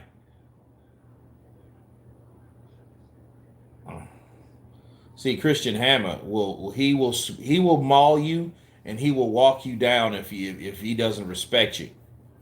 But one thing about Christian Hammer, he's a durable guy with a durable chin. And the good thing about Christian Hammer, though, he's consistently stayed durable. A lot of people are tough at the beginning, but the more wear and tear that they take, the less they are. Their chin starts, almost something like a worn out tire. It may pop, right? But, Christian Hammer's a tough guy. He's a tough cat. And on top of that, Reynoso, he's also the trainer of Frank. WBC deserves an FBI investigation like USA did with FIFA. Yeah. I think at the end of the day, the WBC, they just need to, the WBC, I would be glad if the WBC just, like, they got sued and then stopped taking people's money. Fuck them. Fuck them, fuck them, fuck them, fuck them. Because they are notorious. Mauricio's making Bridger weight and shit. And I haven't heard him talk about that in a while, but it's coming back. Trust me. Mario, who's the perfect fight? Look at Canelo. Canelo's out there. Come on, let's get him. Let's get him with the hooks. Turn over those shots. Because he's open. Because, like, the way Christian Hammer has his hands, hooks are the right approach. So they're trying to get him to throw hooks in there. There you go. See, the hook. See, Frank was throwing straight rights, which he needs to be a better inside fighter, especially with a guy durable. And that's what he's missing. That's what they were trying to get him to do. Look, there's the right hook followed with the left hook. Okay?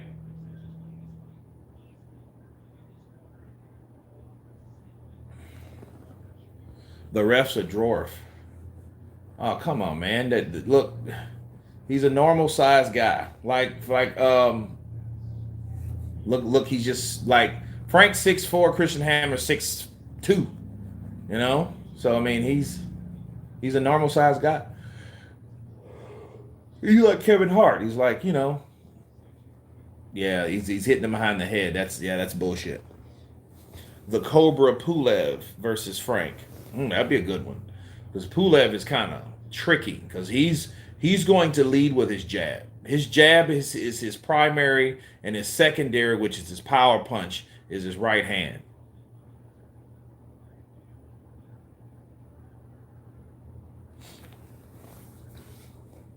I'm 5'6". How can I talk? 4'9" isn't normal. It's not normal. Why didn't ref stop Ortiz versus Wilder first fight? Any other fighter than Wilder ref call? Kurt, I heard Canelo is trying to become undisputed at 175. Actually, that would be good. And if he's trying to do so, I think what they've done. Um, no, let me plug up, guys, before I lose juice. And I think what they've done, they've seen that hey, better beef is a winnable fight now. As before 175, I don't think he really wanted to deal with every monster at 175. So he was like, you know what? Let me just go to cruiserweight because that's the only other weight besides the weight that I should be fighting at next from 168. So 168, 175, fuck that noise. Let's go to cruiserweight. Okay, so I think that's why they did that. But as they saw Arthur Beterbiev, 36 years of age, and they saw that, hey, that could be a good fight, a winnable fight for Canelo. Why not?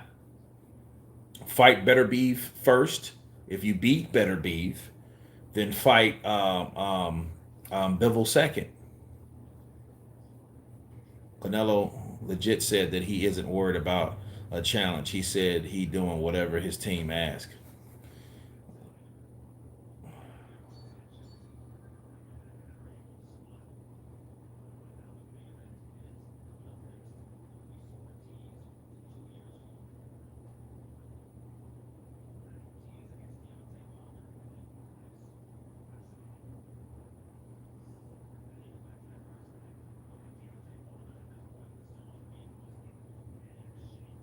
Yeah, he rap, man, he like Ortiz really that was a good fight though, the first Ortiz fight.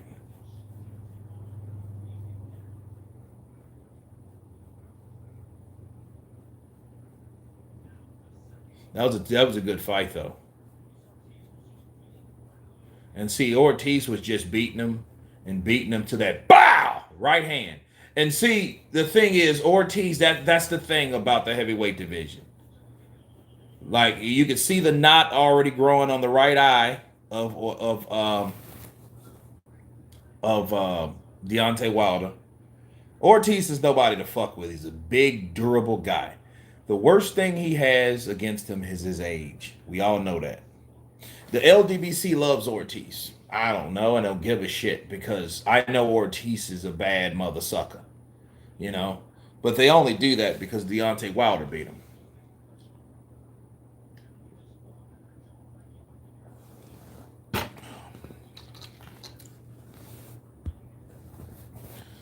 What about Lawrence Okolie versus Canelo? Nah, I don't think Canelo would fight Okolie. I don't think he has anything to prove. Crawford versus Spence fight happens 20 years from now. No, they won't. Okay, cool, Kurt. Any opinion on Floyd? Money Mayweather stiffing, owing. Wow, is true. Jake Paul. That fight was in June. Ricky Torre. I don't know, man. If he didn't pay Logan Paul, uh, it's not good. It's not a good thing. Coley's not as like he's more one dimensional to me. He has a good punch, that right hand or left. I think he's a southpaw, ain't he? Uh, he has a good straight. Let's put it that way. Billy Joe Saunders versus Triple G at 168. The only problem is Triple G. You know, what a fucking waste. Triple G has been a waste and a big contradiction. Why? He's a big contradiction because all those fights that people ran from and avoided him, when he got the opportunity to fight these guys, he did not fucking take it. The Andrade fight, the Jamal Charlo fight, the Chris Eubank fight. It's like, yo, dude, what's the deal? See, Christian Hammer, understand. You have to understand what we're watching. We're watching a guy, Christian Hammer, tons of experience, very tough, very durable. Okay? We have no knockdowns. Frank's cracked him a few times. A good inside fighter, he's kind of dirty because you see him. He's constantly turning in that right shoulder of Frank Sanchez, as you can see, and that left hook hurt him. That's and what it is now. Well, I mean, he was inside fighting. He didn't see that he broke. So, you know, can Sanchez get him out? Can he get a knockdown? That body, he's been working that body for the last few rounds, and he's been doing wonders. Good jab. See, Frank now he's looking for that money shot. Anderson versus Dubois is actually a fight I'd like to see. That would be a good one. Anderson versus Dubois. That would be a very good fight. And I see Anderson beating him, actually. Look at Lennox.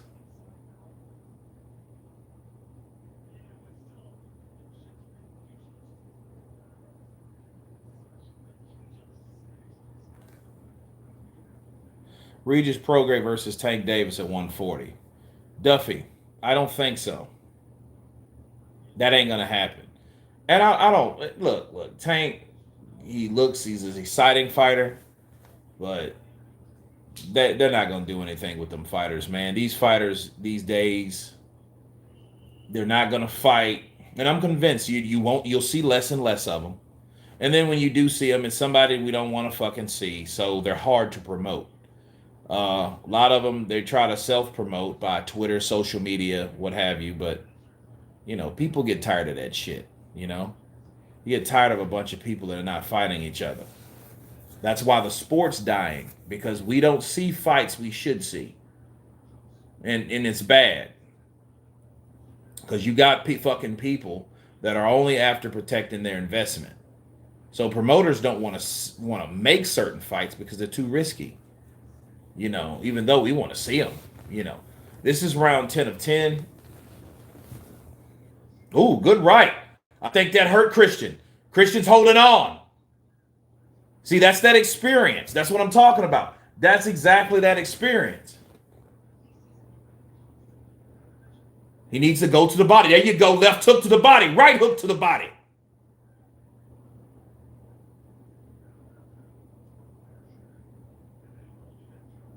Who would you like to see Luis Ortiz step in the ring with in the future?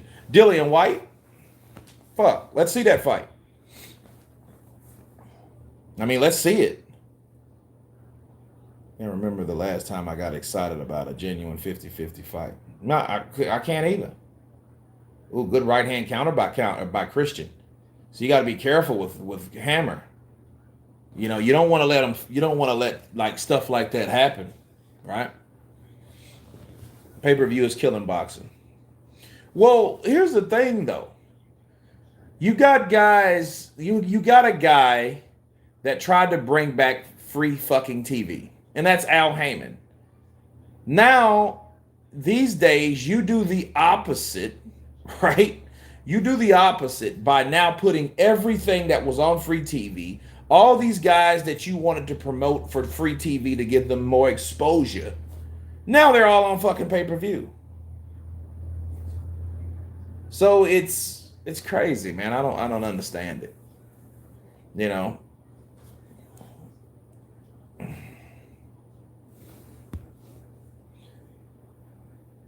Sanchez versus Dubois, I'd like to see that, but they won't bring up Daniel that fast after Joyce. Well, I mean, fuck that. Let's see Joyce versus Frank Sanchez. Why are we all picking on Dubois? Dubois lost. How about Dubois versus Efe Ajagba? The two winners versus the two losers. How about that? Let's see that. Poor Otto Wileen. And then here's the thing, though. It could be karma. Because Dillian White needed a fight last year.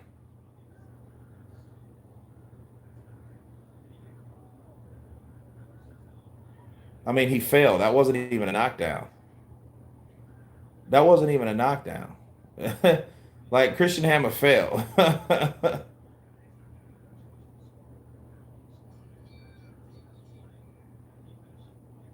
Yeah, that was bullshit. Ortiz should fight Chisora. Ortiz should fight White. The Zone is the best platform. I mean, shit, for what you pay for, yeah. See, this shit here, it's like, hey, you want to see an Al Heyman fight? Pay us, motherfucker. Thoughts on Chris Colbert? He's talented. but I think he'll be beat by one any of the four kings. I'm just gonna keep it real, because I mean, he has good boxing ability, but he has no like signature. Like his thing is he's a good boxer, great jab, not enough power in my opinion. Not enough power. So it's like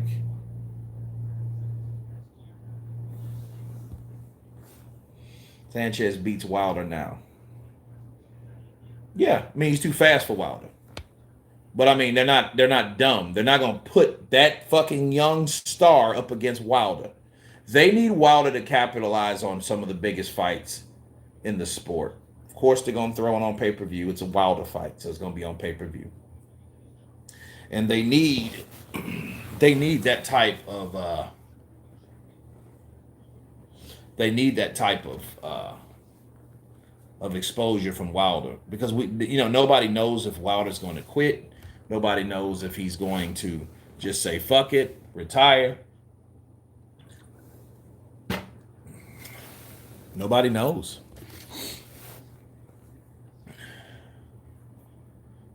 BBC are broke like a joke. It's Mayweather Promotions going bust. Not Mayweather Promotions, but understand Mayweather Promotions is technically Al Heyman. And to my understanding is Al Heyman has a lot of Floyd's money caught up in paying the fighters. Terrence or Spence. Right now it's Terrence. In 2 years from now, who the fuck knows? You don't know.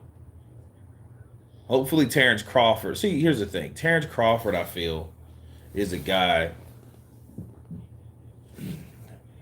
that I think he just turned 34. He has one more good year, I think.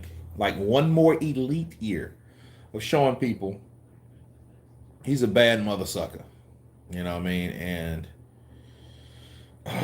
it is what it is. So I think that what people need to respect is the time frame. The time frame of any fighter. That's why it's important for all fighters that are elite to get the best fights they can possibly get. Don't start fighting guys that you should have fought 3 years before. Because a lot of times these fighters are not as good as you think they are. They just waited a fighter out that no longer has the reflexes. He's behind time. His timing is off. All the way through. Lomachenko's still the best lightweight. Well, if he can get those fights, he can prove it to us. Okay, both of these guys have 2 losses. Luis Ortiz is 32-2-27. Charles Martin is 28-1-25. Okay, so here we are. But don't see how Skrilla 50. What's up, brother? Counterpunch to you. Wavy Romero. Do see how he finished Porter. Hammer needs to go somewhere. He threw like 8 punches in 10 rounds. His legs are big enough. Martin will KO Ortiz. Armand. Martin will KO Ortiz. Okay.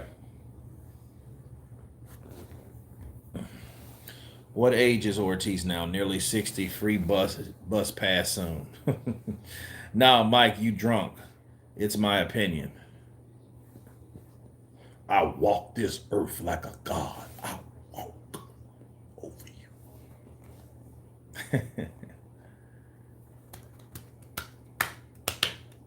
And then see, really, these two guys though are fighting each other, which is admirable. This should be a fucking Showtime fight. Or a PBC fight.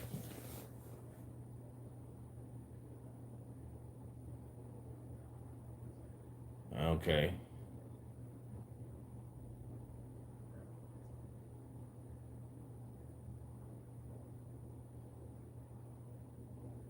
The girl illness had advanced. Oh no.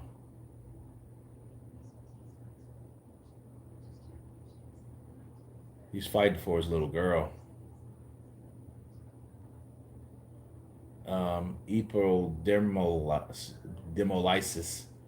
This is in this third phase, which is hard. Kids use bandages because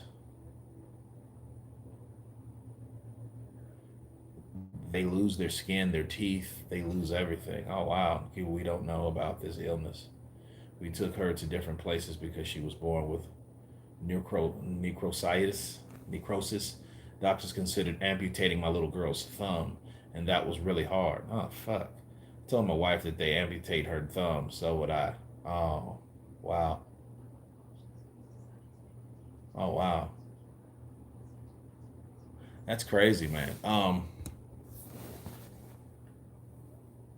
For me to get on a boat is difficult, very difficult. But I did. I did for my daughter.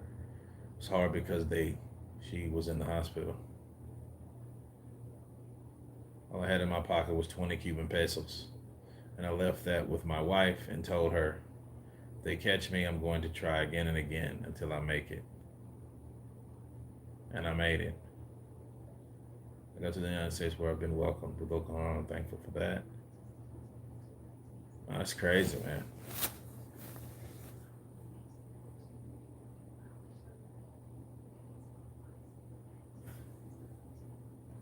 Ortiz will win by KO or on points.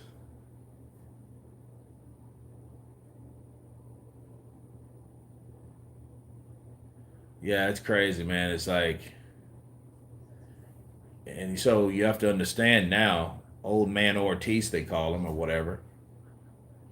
His daughter's stage, it's advanced. So if you guys didn't know, you know, he's fighting for his daughter. You know, he needs these checks. You know, a guy like Ortiz will just fight because I mean that's all he knows.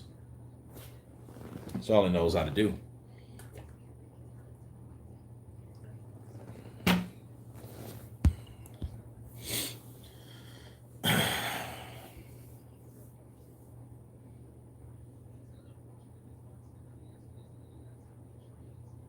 May Ortiz leave forever.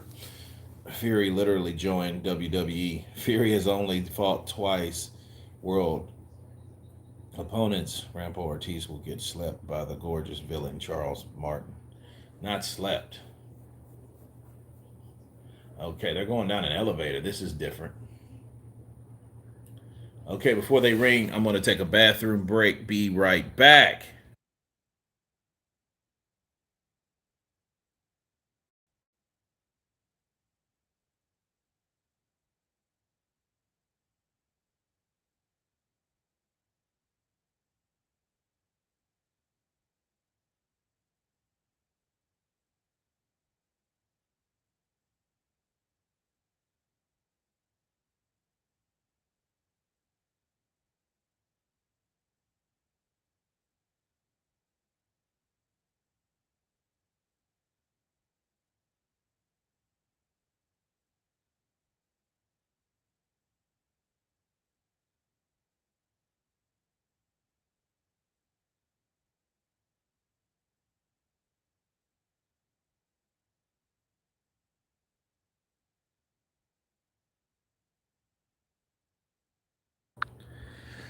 All right, I am back. He may be old, but his boxing spirit keeps him young. Well, we'll see. You know, Charles Martin is not a spring chicken, though. He's like 36, right? Never even the top 50. Usyk will be undisputed for sure. I have some new news. Look at Charles Martin. Charles, you know, he's a big ass.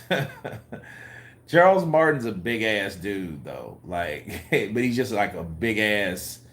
Charles Martin looks like an ex boxer. I'm rooting for Martin. Walter Birch. He got Prince Charles Martin. I walk this earth like a god.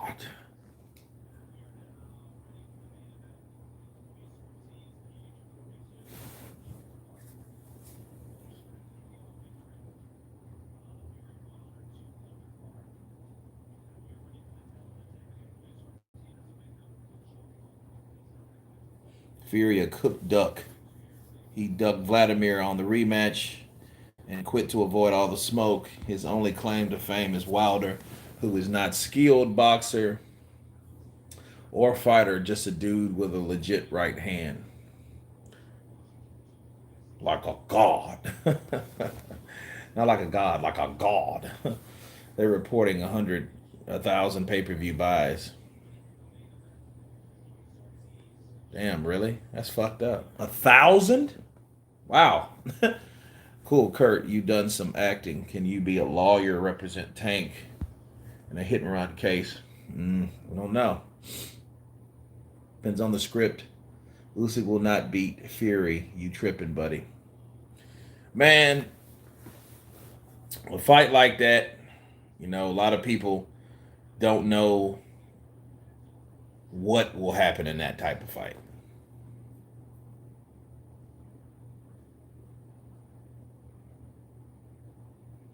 Wavy Romero.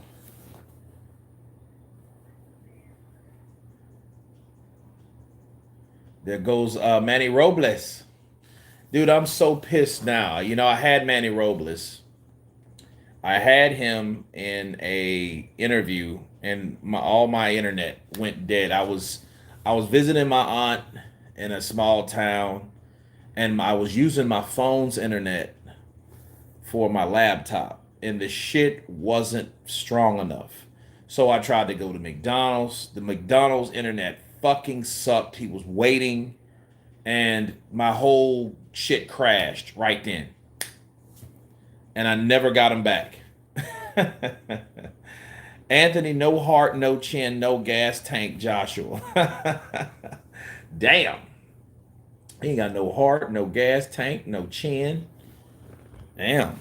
I'll be excited if Vladimir Klitschko returns and fights Pulev again. That's what they said the first time AJ fought Usyk, and Usyk won. See, it's easier to shit on AJ than to give Usyk credit, and I see that's what's happening. And people do that, like, oh man, Tyson Fury's gonna beat the shit out of him. Tyson Fury's gonna do this, he's gonna do that. You don't know what the fuck Tyson Fury will do with a guy like Usyk. No, I'm not streaming the fight, bro. I'm just commentating the fight. We can't do that legally. With my channel, I can't stream a fight. No. I mean, there are channels out there that you can watch it probably right after or right now or whatever. This ain't one of them. Need more stem cell to beat shit off. Yeah, I heard that stem cell use, like when I get older, I'm going to definitely be all for that shit. Stem me up. Oh, regenerative. Yeah, it's a ring walk. Here comes Ortiz. Ortiz looks like a big ass warlord, don't he? He looks like he needs to be on a battlefield. You know what I mean? you know. AJ folds under pressure. What's your thoughts for the fight? I think Ortiz will get him. But it's all going to be up to speed, especially with heavyweights, because the dynamics of guys throwing hard punches together. It'll always be a part where who lands what will those punches do to those fighters once they get hit? He's 6-5 KOs at the Seminole Hard Rock Hotel and Casino. So he's never been defeated here. He's had 2 losses, which was from the same guy, Wilder. And I know he beats himself over that, but I mean, he should have been watching that right hand of Wilder. Don't worry about any fucking thing else about Wilder. Fuck his jab. Fuck all his left hook. He don't have any. The jab downstairs, the only thing you need to worry about is the right hand. It's going to be a draw, lady. No, it's going to be a knockout. But Charles Martin's pretty tough because he took a 12-round ass beating from Adam Kalnaki. So, So we'll see. We'll see what happens here. Like I said, AJ had to use his strengths, but he tried to fight technical with a technical boxer. It was dumb. That was a dumbass thing to do.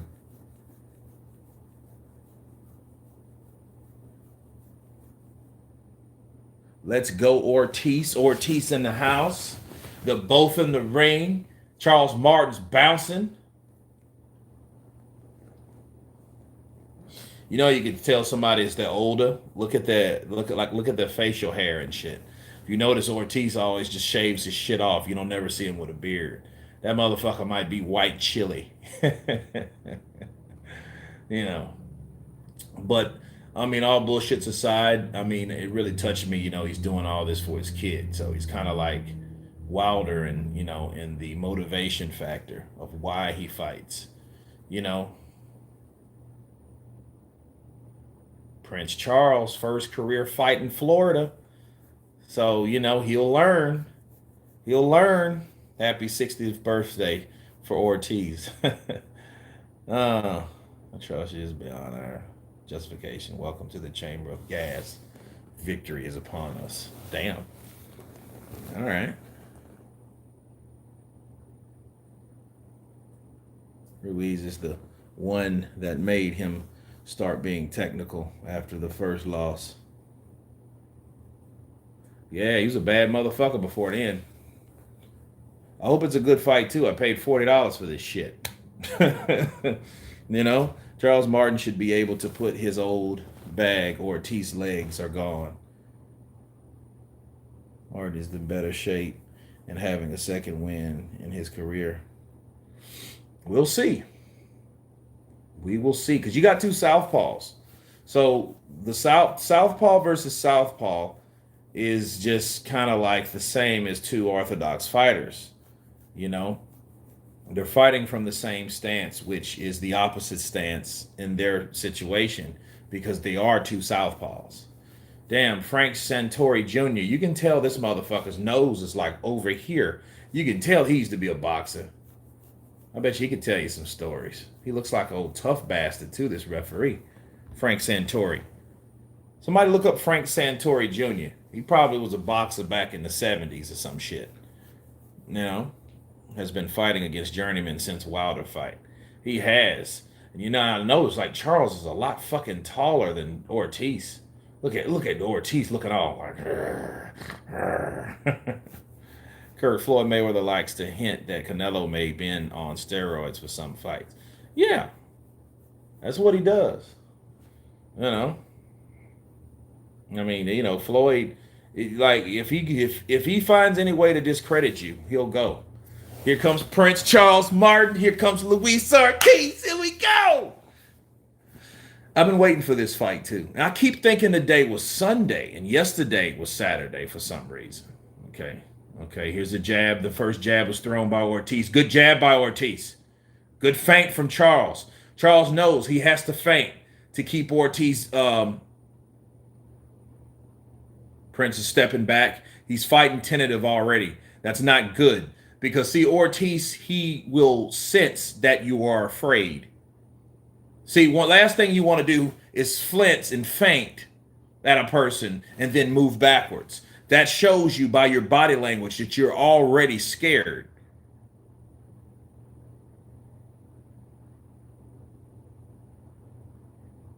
Good jab to the body by Charles Martin. Ooh, good jab by Ortiz. Ortiz goes down to the body. He's flicking that jab with that right hand.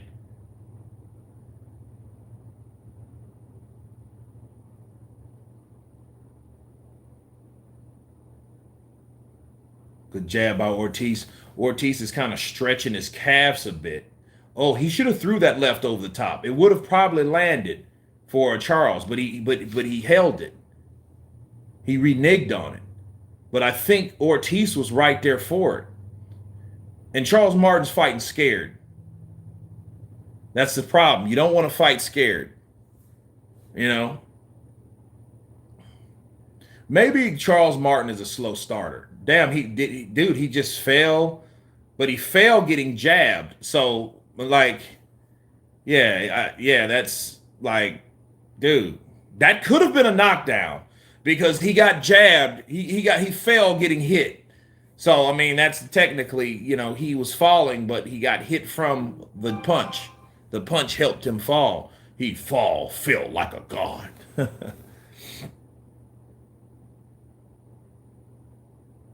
No, wait. That was a knockdown. Charles Martin caught him with an overhand, and he went down on his knee. I want to see that again because that was kind of more like a slip. But it was rated a knockdown. So that should give some confidence for Charles Martin. I think Charles Martin caught Ortiz at that with a right hook, I believe.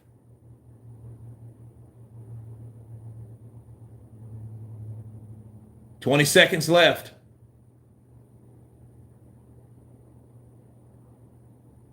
See, Ortiz is waiting to counter. Ooh, good punch to the body by Ortiz. But he went up under that left hand of Charles Martin. Since Charles Martin he's taller, so he throws that sucker. Let me see that again. I don't know that was a legit, but I know he caught Ortiz with something that made Ortiz like, oh shit. Oh, he stepped on his foot. Okay. Then down goes Charles. Charles gets up. Now watch. He jabs. Oh, he catches him with a straight left, and he lost balance. So he caught him. He caught him with a straight left. That was a legit knockdown. Because Ortiz didn't really know what happened. That's what happens when you get caught with a solid headshot. Boom. That left hand, that was a legit knockdown. Down goes Ortiz. He took a knee. He did a Colin Kaepernick. That's exactly what happened. I agree that the Martin knockdown, I agree that was a knockdown. We'll see.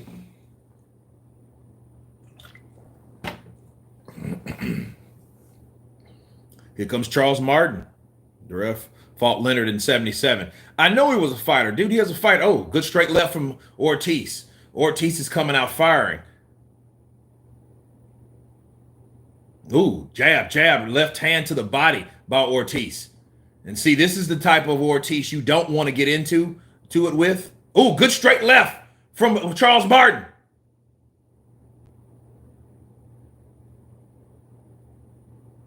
Double jab by Martin.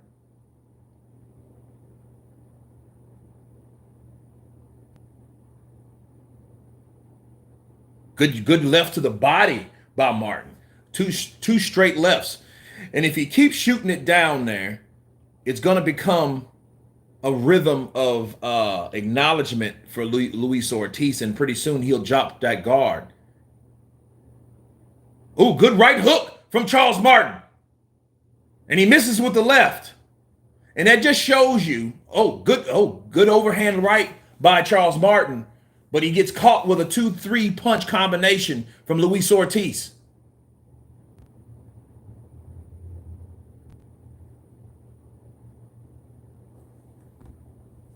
Yeah, Charles is a big boy, though. He's a lot taller than Ortiz. It didn't look like that in the face-off yesterday, but he's a big boy.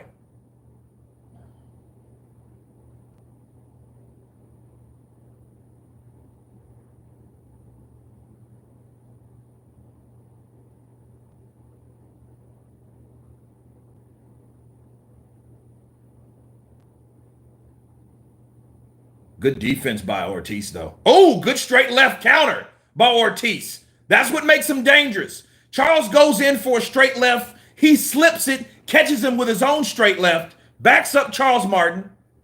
Charles Martin's on the ropes, and he's thinking like, oh, straight left from Ortiz.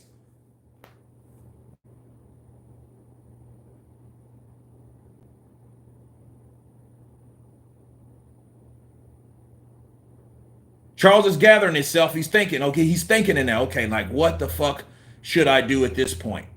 Because this guy has countered me the last 2 times. And when you start getting countered, that's something that really affects you mentally.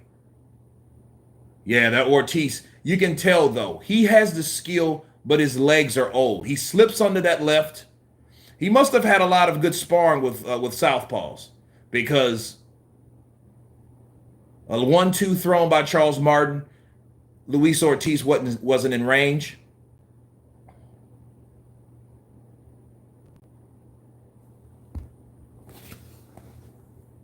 Yeah, Ortiz has good defense though, but his legs are old. As you can tell, his legs, if like Ortiz is a guy, and you can tell he tries to shake it off.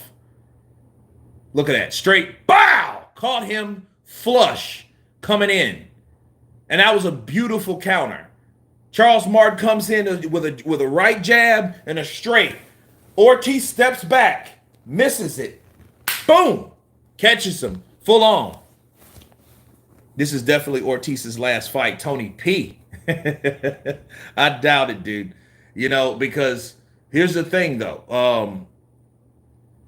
We can tell who's the better boxer. And then that's the problem with fighting someone like Ortiz. He's going to be a dangerous fight for anybody in the heavyweight division. Okay? Now, this is just the second round. He still has his daughters out there with the Ortiz family. She's crying. Ortiz's girl crying. Yeah, I see that, man. It's like, yo, you know, Ortiz is not looking good. He looks good to me. Shit, he's supposed to be 60 years old and doing what he's doing. You know? And it just shows you. If Ortiz was 35 years old fighting a guy like Charles Martin, and Charles Martin, let's say he was 26, this would be a totally different fight. Okay, so, you know,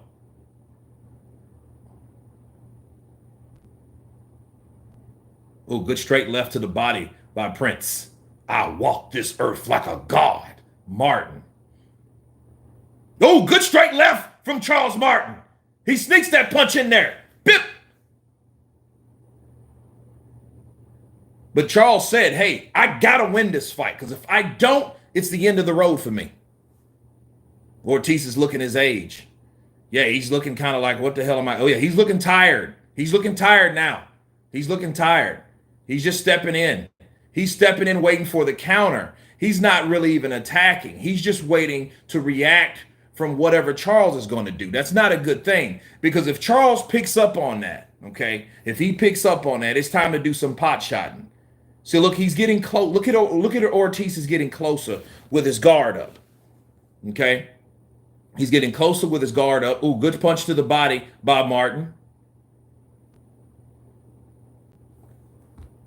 AJ never had heart against Klitschko. I don't know about that. He showed enough heart to me in that fight. Good shoulder roll by Charles, because Charles could have got nailed with the left. He got caught with a straight right and got nailed with the left.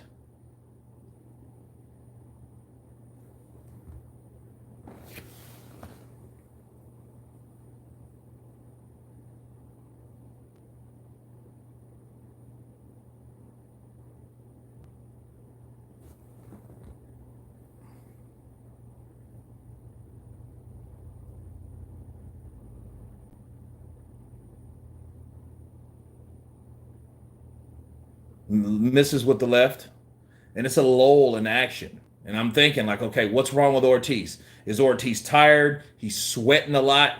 You know what I mean? He has to get that blood pressure in check. So, oh, yeah, wow. Okay. Ortiz grabbed his arm like he's going to fucking break it.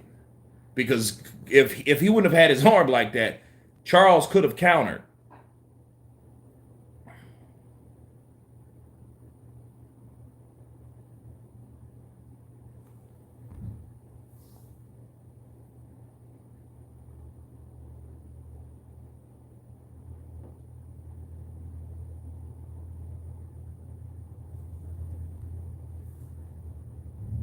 Oh, good. Oh, that good right jab from Prince Martin. I think that buckled Ortiz a bit. That stopped him in his tracks. Jesus. Resume of bums got found out. Ortiz looking old, to be honest. He's still dangerous, but yeah, not sharp. Sorry, bro. Age is telling on Ortiz. No, I agree with you. You know, like I said, if he gets old overnight, he might get in there with shit. This is older than I thought. Can you turn the camera around so we can watch? No. Aid Cola. Yeah, this is round 4. Ortiz's shit, the way he's acting, this shit looks like round 10. Ortiz be buckling with ordinary jabs.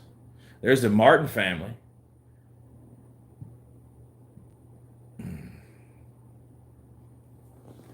Yeah, that's his wife.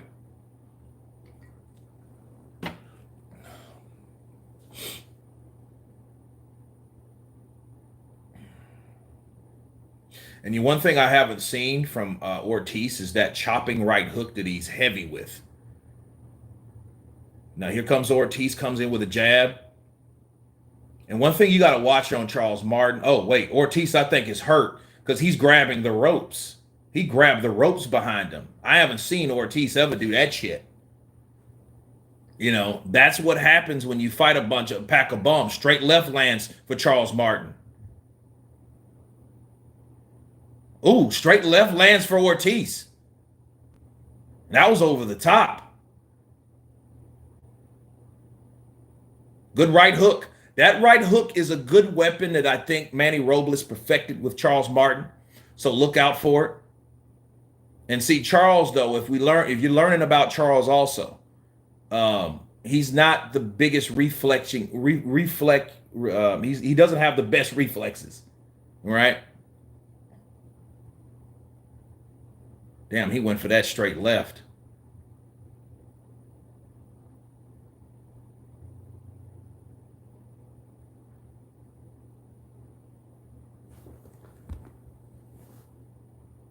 Yeah, Ortiz. Yeah, he's looking old, dude.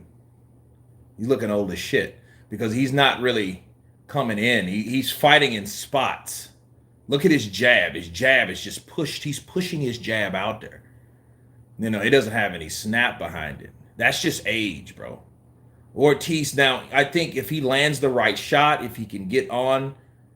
Oh, good straight left. That lands. The same one that dropped him in the first. Good jab and a left to the body by Ortiz. And the only thing, though, the saving grace of Ortiz is Charles Martin. Charles Martin doesn't look great.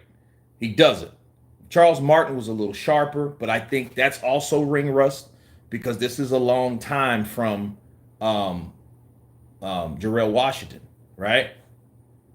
So, and I think, didn't Jarrell Washington just get beat? Good body punching from Ortiz. Good straight left from Ortiz. Ortiz is coming on. You do not turn your fucking back against a fighter. Charles Martin, if that referee, they could have let that swing because that referee, oh, good straight counter left from Ortiz. Ortiz is overall the better boxer. There's no doubt about it. He's just old. Okay?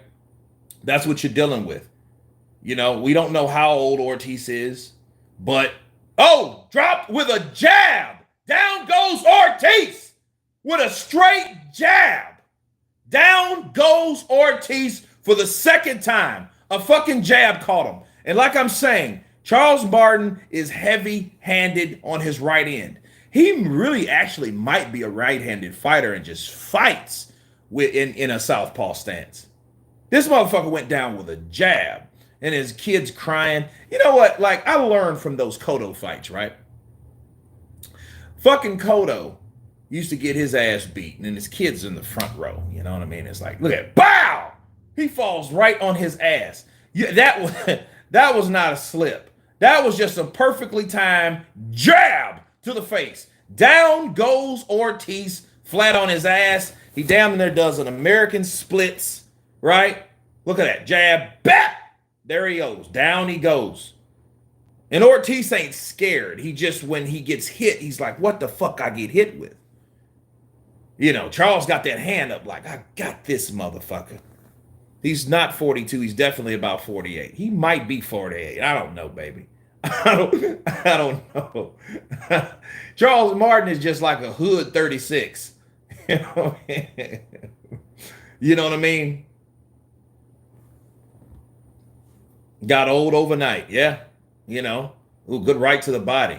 And see, Charles needs to go and finish him. He needs to finish him off. You got to get fighters out of there. Make him retire. You know what I mean? Make his ass retired. They don't, you know what I mean? Like, so make him retire. What's the UFC guy's name? Romero. Remember Romero? I forget his ooh, that left uppercut. That's something I haven't seen from Charles Martin. It missed, but geez. Now imagine if that landed from the back end. And now Charles gets caught with a straight left. Ooh, good straight left to the body by Charles Martin. Charles Martin now is trying to finish the show.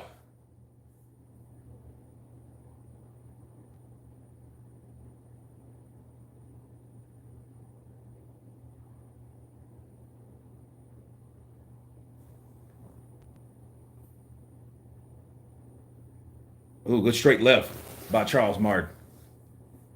Good jab by Ortiz. Ortiz comes back with his own power jab. But you don't see any of the combinations or anything. Yeah, it doesn't look good. You know, because see, and here's the whole thing. When somebody beats Ortiz, like what's happening now, because Charles Martin is winning, he got 2 knockdowns, one in the 4th and one in the 1st. So, you know, you could argue that he was old. He's older. Good straight left, followed up with a right hook to the body by Ortiz. But he's not doing enough of it. He's not doing enough to win rounds. And if he keeps getting hurt, it's going to be too far away. Yeah, look at Ortiz. Like Ortiz, though, man, I tell you. But look what it does to Charles Martin's resume. He's fought Joshua. He's fought Kalnaki and lost. He's beat Ortiz, if he can beat Ortiz. Now it ain't over now. Because, see, you can definitely see the holes in Charles Martin defense. But the longer this damn fight goes, the more than likely, Charles Martin will win. And most importantly, Ortiz will tire. Okay? Because he looked tired in the 3rd round. Like, what the fuck is wrong with him? He looked sharp in the 2nd. In the 3rd, it was like, shit, what happened? You know, I had him, so he got buckled again. Old legs, bro. Old fucking legs. You can tell when he kind of steps back, he has to take like a...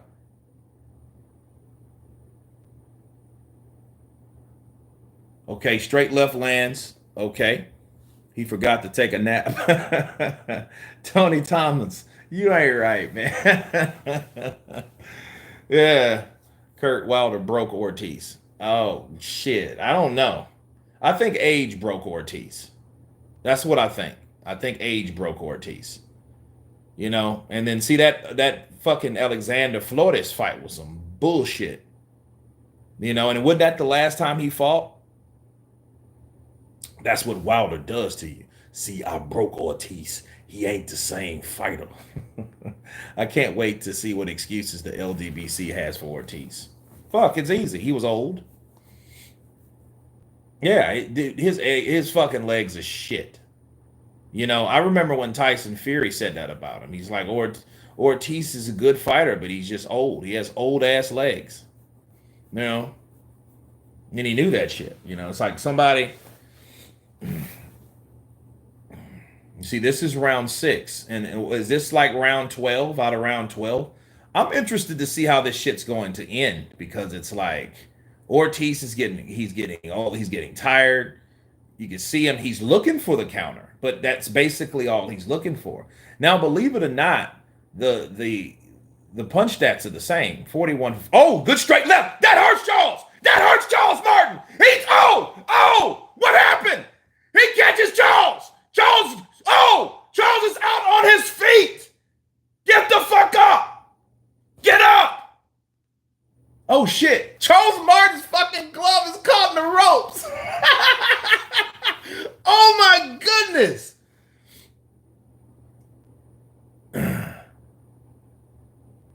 He said, that's bullshit. Charles Martin was like, yo, that's bullshit. But, yo, he got caught, and that shit stood him the fuck up. And, you know, look, Ortiz is going to fucking maul him, because that's what Ortiz does. He's not going to play with you. And, see, Charles is still hurt. Uh-oh. Oh, Oh, straight left lands again. Straight left lands again for Ortiz. Body punches. Body punches from Ortiz. He's going to punch himself out. Right hook lands for Ortiz. Down goes Charles Martin again. Wow. Wow. So is it fair to say Anthony Joshua broke Charles Martin? Oh, he's waving the fight off. What the fuck? What the fuck was that? Wow. Talking about a shit stoppage. That was a shit stoppage. That was a shit stoppage. Look, Ortiz was doing, come on, bro. You got 2 and 2 knockdowns. What? He says bullshit. Oh shit, Charles. Look, Luis Ortiz pushes Charles Martin. He pushes Charles Martin. Charles might say that was fucking bullshit. Ortiz shoves him. They're going to fight again. Oh, shit. Get him. Oh, look, Charles is trying to fucking fight. Charles is trying to fight. Look. Okay, he's trying to give him a hug. It's like, you bitches get out of the way. Yo, that shit. Look, let's see that again. Let's see. This is some bizarre shit. Because Ortiz was in trouble. You know, Ortiz, you don't play, like, Ortiz is a kind of a short fuse kind of Cuban. That motherfucker, like, you don't want to, like, get up on him, and he ain't like that kind of dude that you can talk shit at and he'll smile off, especially if the fight's not on, because he will shove you and fucking punch you in the face. But that was a bad call. You know, and everybody knows I was going for Luis Ortiz and all that shit, but that was a bad call. Why? Because he got the fuck up, and this guy stopped this fight on the second knockdown. That's bullshit. And I think what Charles Martin did, I think this is what he did, and he made the mistake, and it's a rookie mistake. He thought that when he got hit and he looked to the referee, he did that Victor Ortiz shit. Yeah, he was out on his feet. He was.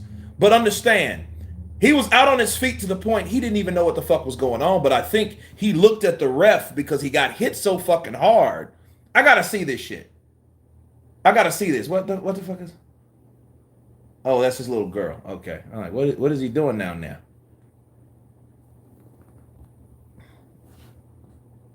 Someone got paid.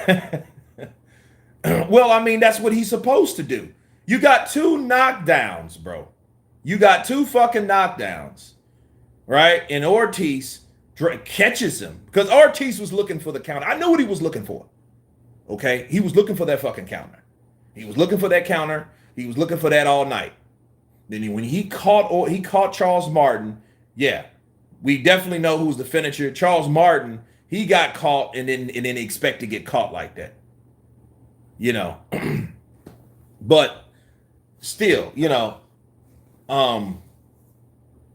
but yeah, that's 2 knockdowns apiece. I would want to see a rematch. But understand something, though. I want people to understand this. It's like Charles Martin got 2 knockdowns, 1 in the first, 1 in the fourth.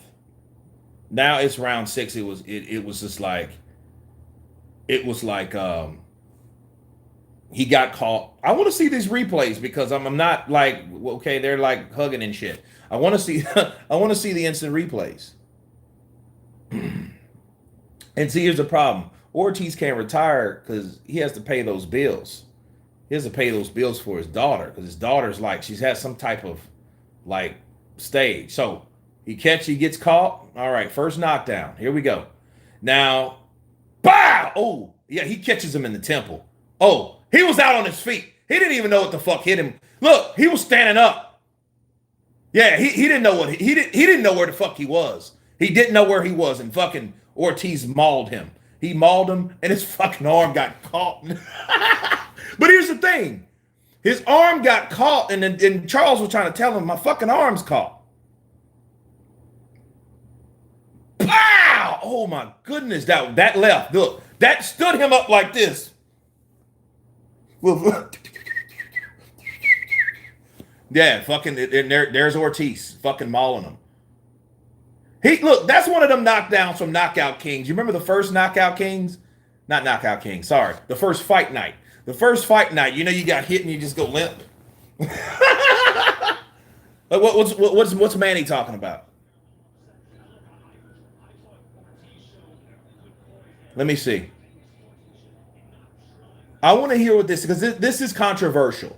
Any way you look at it's controversial because the first knockdown was legitimate. The second knockdown, and see, this is the second knockdown. He gets caught with another left hook. He gets caught. I mean, left hand. He gets caught with a right hand. So, but he's banging. He's fighting Ortiz. He gets clipped with a left. He gets caught with that right hook. He tries to grab. He gets caught with a left uppercut. Down goes Charles Martin. Okay. Now, here's the thing. He's already up. Now, well, he really wasn't stable though. I mean, I mean, he looked at him, and then he was going to get hurt more. So I mean, I can't complain too much. You know what I mean? I think they should, but let him go out on a shield. See that Deontay Wilder Tyson Fury 3 fight. That's the type of fight that I wanted to see because that's what you know. So hey, prediction was right. I just wish he would have gave him. I mean, I think the ref should have considered like, yo, this fighter also has 2 knockdowns. It's not like he can't come back. You know what I mean? So I think that's what it's about. Imagine Ortiz is being the new oldest heavyweight champion.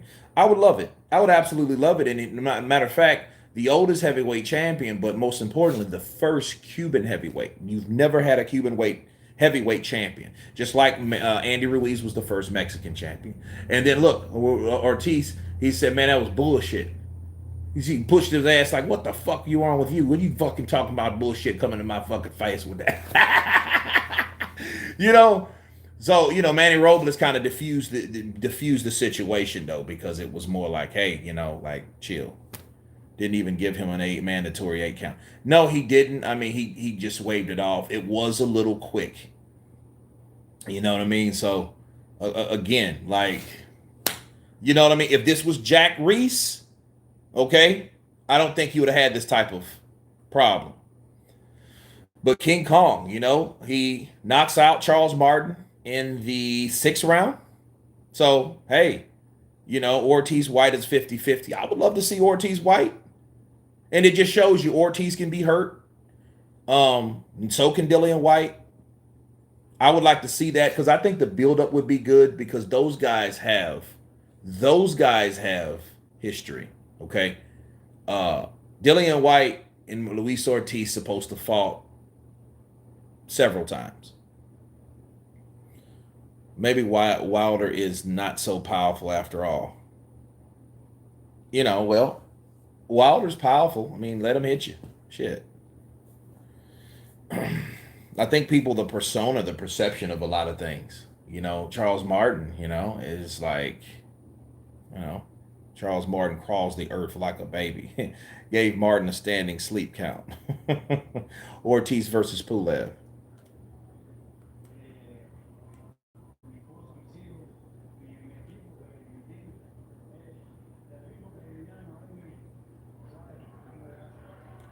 First career win versus a former champion. It was the former IBF champion. So it's a good win on his belt. He shares it with Anthony Joshua and Adam Kalnaki. Ortiz versus Mike Tyson. Now you see why Andy ducked Ortiz. Yeah. Because see, here's the thing about Andy though. Andy wasn't sure. That's why like Andy was scared. He was apprehensive. So Andy lost so fucking much respect, like for the shit he's done because he won one fight. This motherfucker turned into a spoiled diva dickhead slash, like all his ambition went right out the window. And I think what the problem with Andy Ruiz is, he's already done, and he knows in his heart, he's already done something in his career that he knows he'll never do again. It's almost like Leonardo DiCaprio will never be in another Titanic movie, right? That's like the pinnacle. Andy Ruiz beating Anthony Joshua, that was the pinnacle for him. It'll never be another victory like that. It'll never be another accomplishment like that. So in Andy Ruiz's mind, he's I don't think he can motivate himself like that no more. He's rich. He's got properties that generate him wealth now. Hopefully, and if he's smart about the shit, you know, he can fight bullshit fights with easier competition. He does not have to take a fight with Ortiz.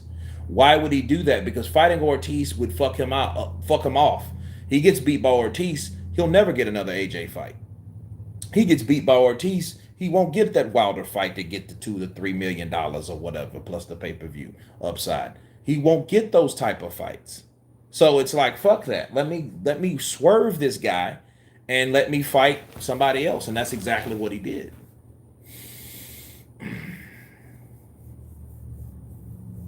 Pulev or Povetkin would maul Ortiz. Man, I would like to see like whoever, you know. I like to see whoever. But I mean, hey, like at least we got a knockout and we got not multiple knockdowns. It was a good fight. I'm glad that Ortiz was showcased. I'm glad to support him, you know. Imagine Ortiz being the next Bernard Hopkins age-wise. Maybe. You know, and I don't think he's going to retire anytime soon, especially after this win. Romania versus Goa. No, right? Fury Ortiz. No, I don't want to see Fury Ortiz. Fury would fucking clown Ortiz. Because Fury would be outboxing him from the outside and shit. You know.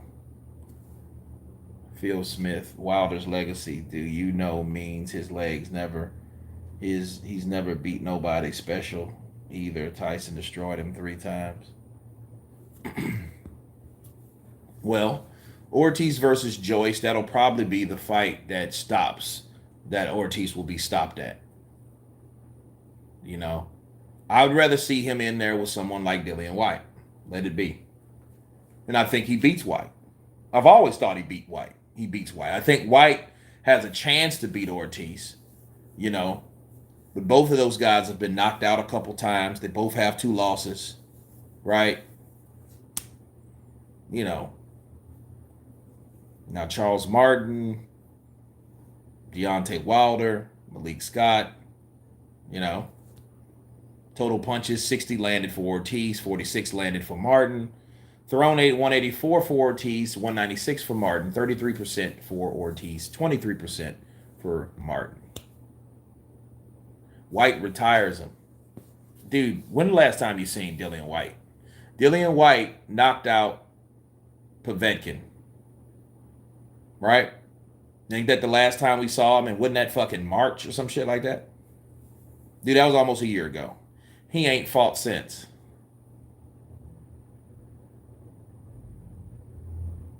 He ain't fought since. So, like, Dillian Whyte, bro, and we've seen Dillian Whyte even when he fought the same year. Look at him. Remember in 19 when he fought Oscar Rivas? Remember that? And then he fought Marius Walk, and he looked all fat and out of shape and shit. Not saying he's not or whatever, but I think Whyte has a bad tendency of coming in those fights. He has a bad tendency of coming in those fights and actually in between fights ballooning up and not staying in like adequate shape. Whyte just is like, Whyte chills the fuck out. I think he gets wasted, plays video games, eats pizza, you know, does some shit that I would probably do, you know. Whyte did not retire Povetkin. COVID retired Povetkin. Well, you know, and I think that Povetkin should have never fought Whyte the second time. I think if I'm Povetkin and I caught COVID, I was like, you know what? I'm going to do what Juan Manuel Marquez did. I'm going to savor this moment. You know what I mean? I don't think he should have fought him. Let Whyte fight somebody else. Whyte should have fought someone like Ortiz. That fight was up for grabs again. He wanted to fight Povetkin again, knowing this motherfucker had COVID. Down goes Ortiz the first. It was a good fight, though. Multiple knockdowns from both sides. 2 southpaws. One a former champion. 1 or 2-time challenger for the WBC championship. So it was a good fight overall. You know, it was gritty. But when he caught Charles Martin, and I've learned something about Martin. If Martin gets hit a certain way, his ass is good night. But what does it show you? Adam Kalnaki hit this motherfucker all night long and could not stop him or drop him.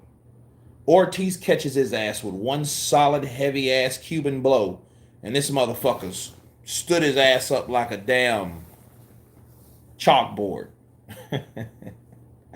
You know what I mean? But guys, I thank you guys for coming on. Thank you for sharing this live with me. I'm about to do the recap on both Sanchez and Luis Ortiz. Until then, Happy New Year's to everybody. We made it to 2022. Let's keep it going. I'm going to keep pushing great content. It was worth $40, David Morris. I like that. Dude looked like a rock'em sock'em when you stand him up. Yeah. You know what I mean? But I'm glad that you guys came on. My prediction was correct. Until then, everybody has been counterpunched. Peace.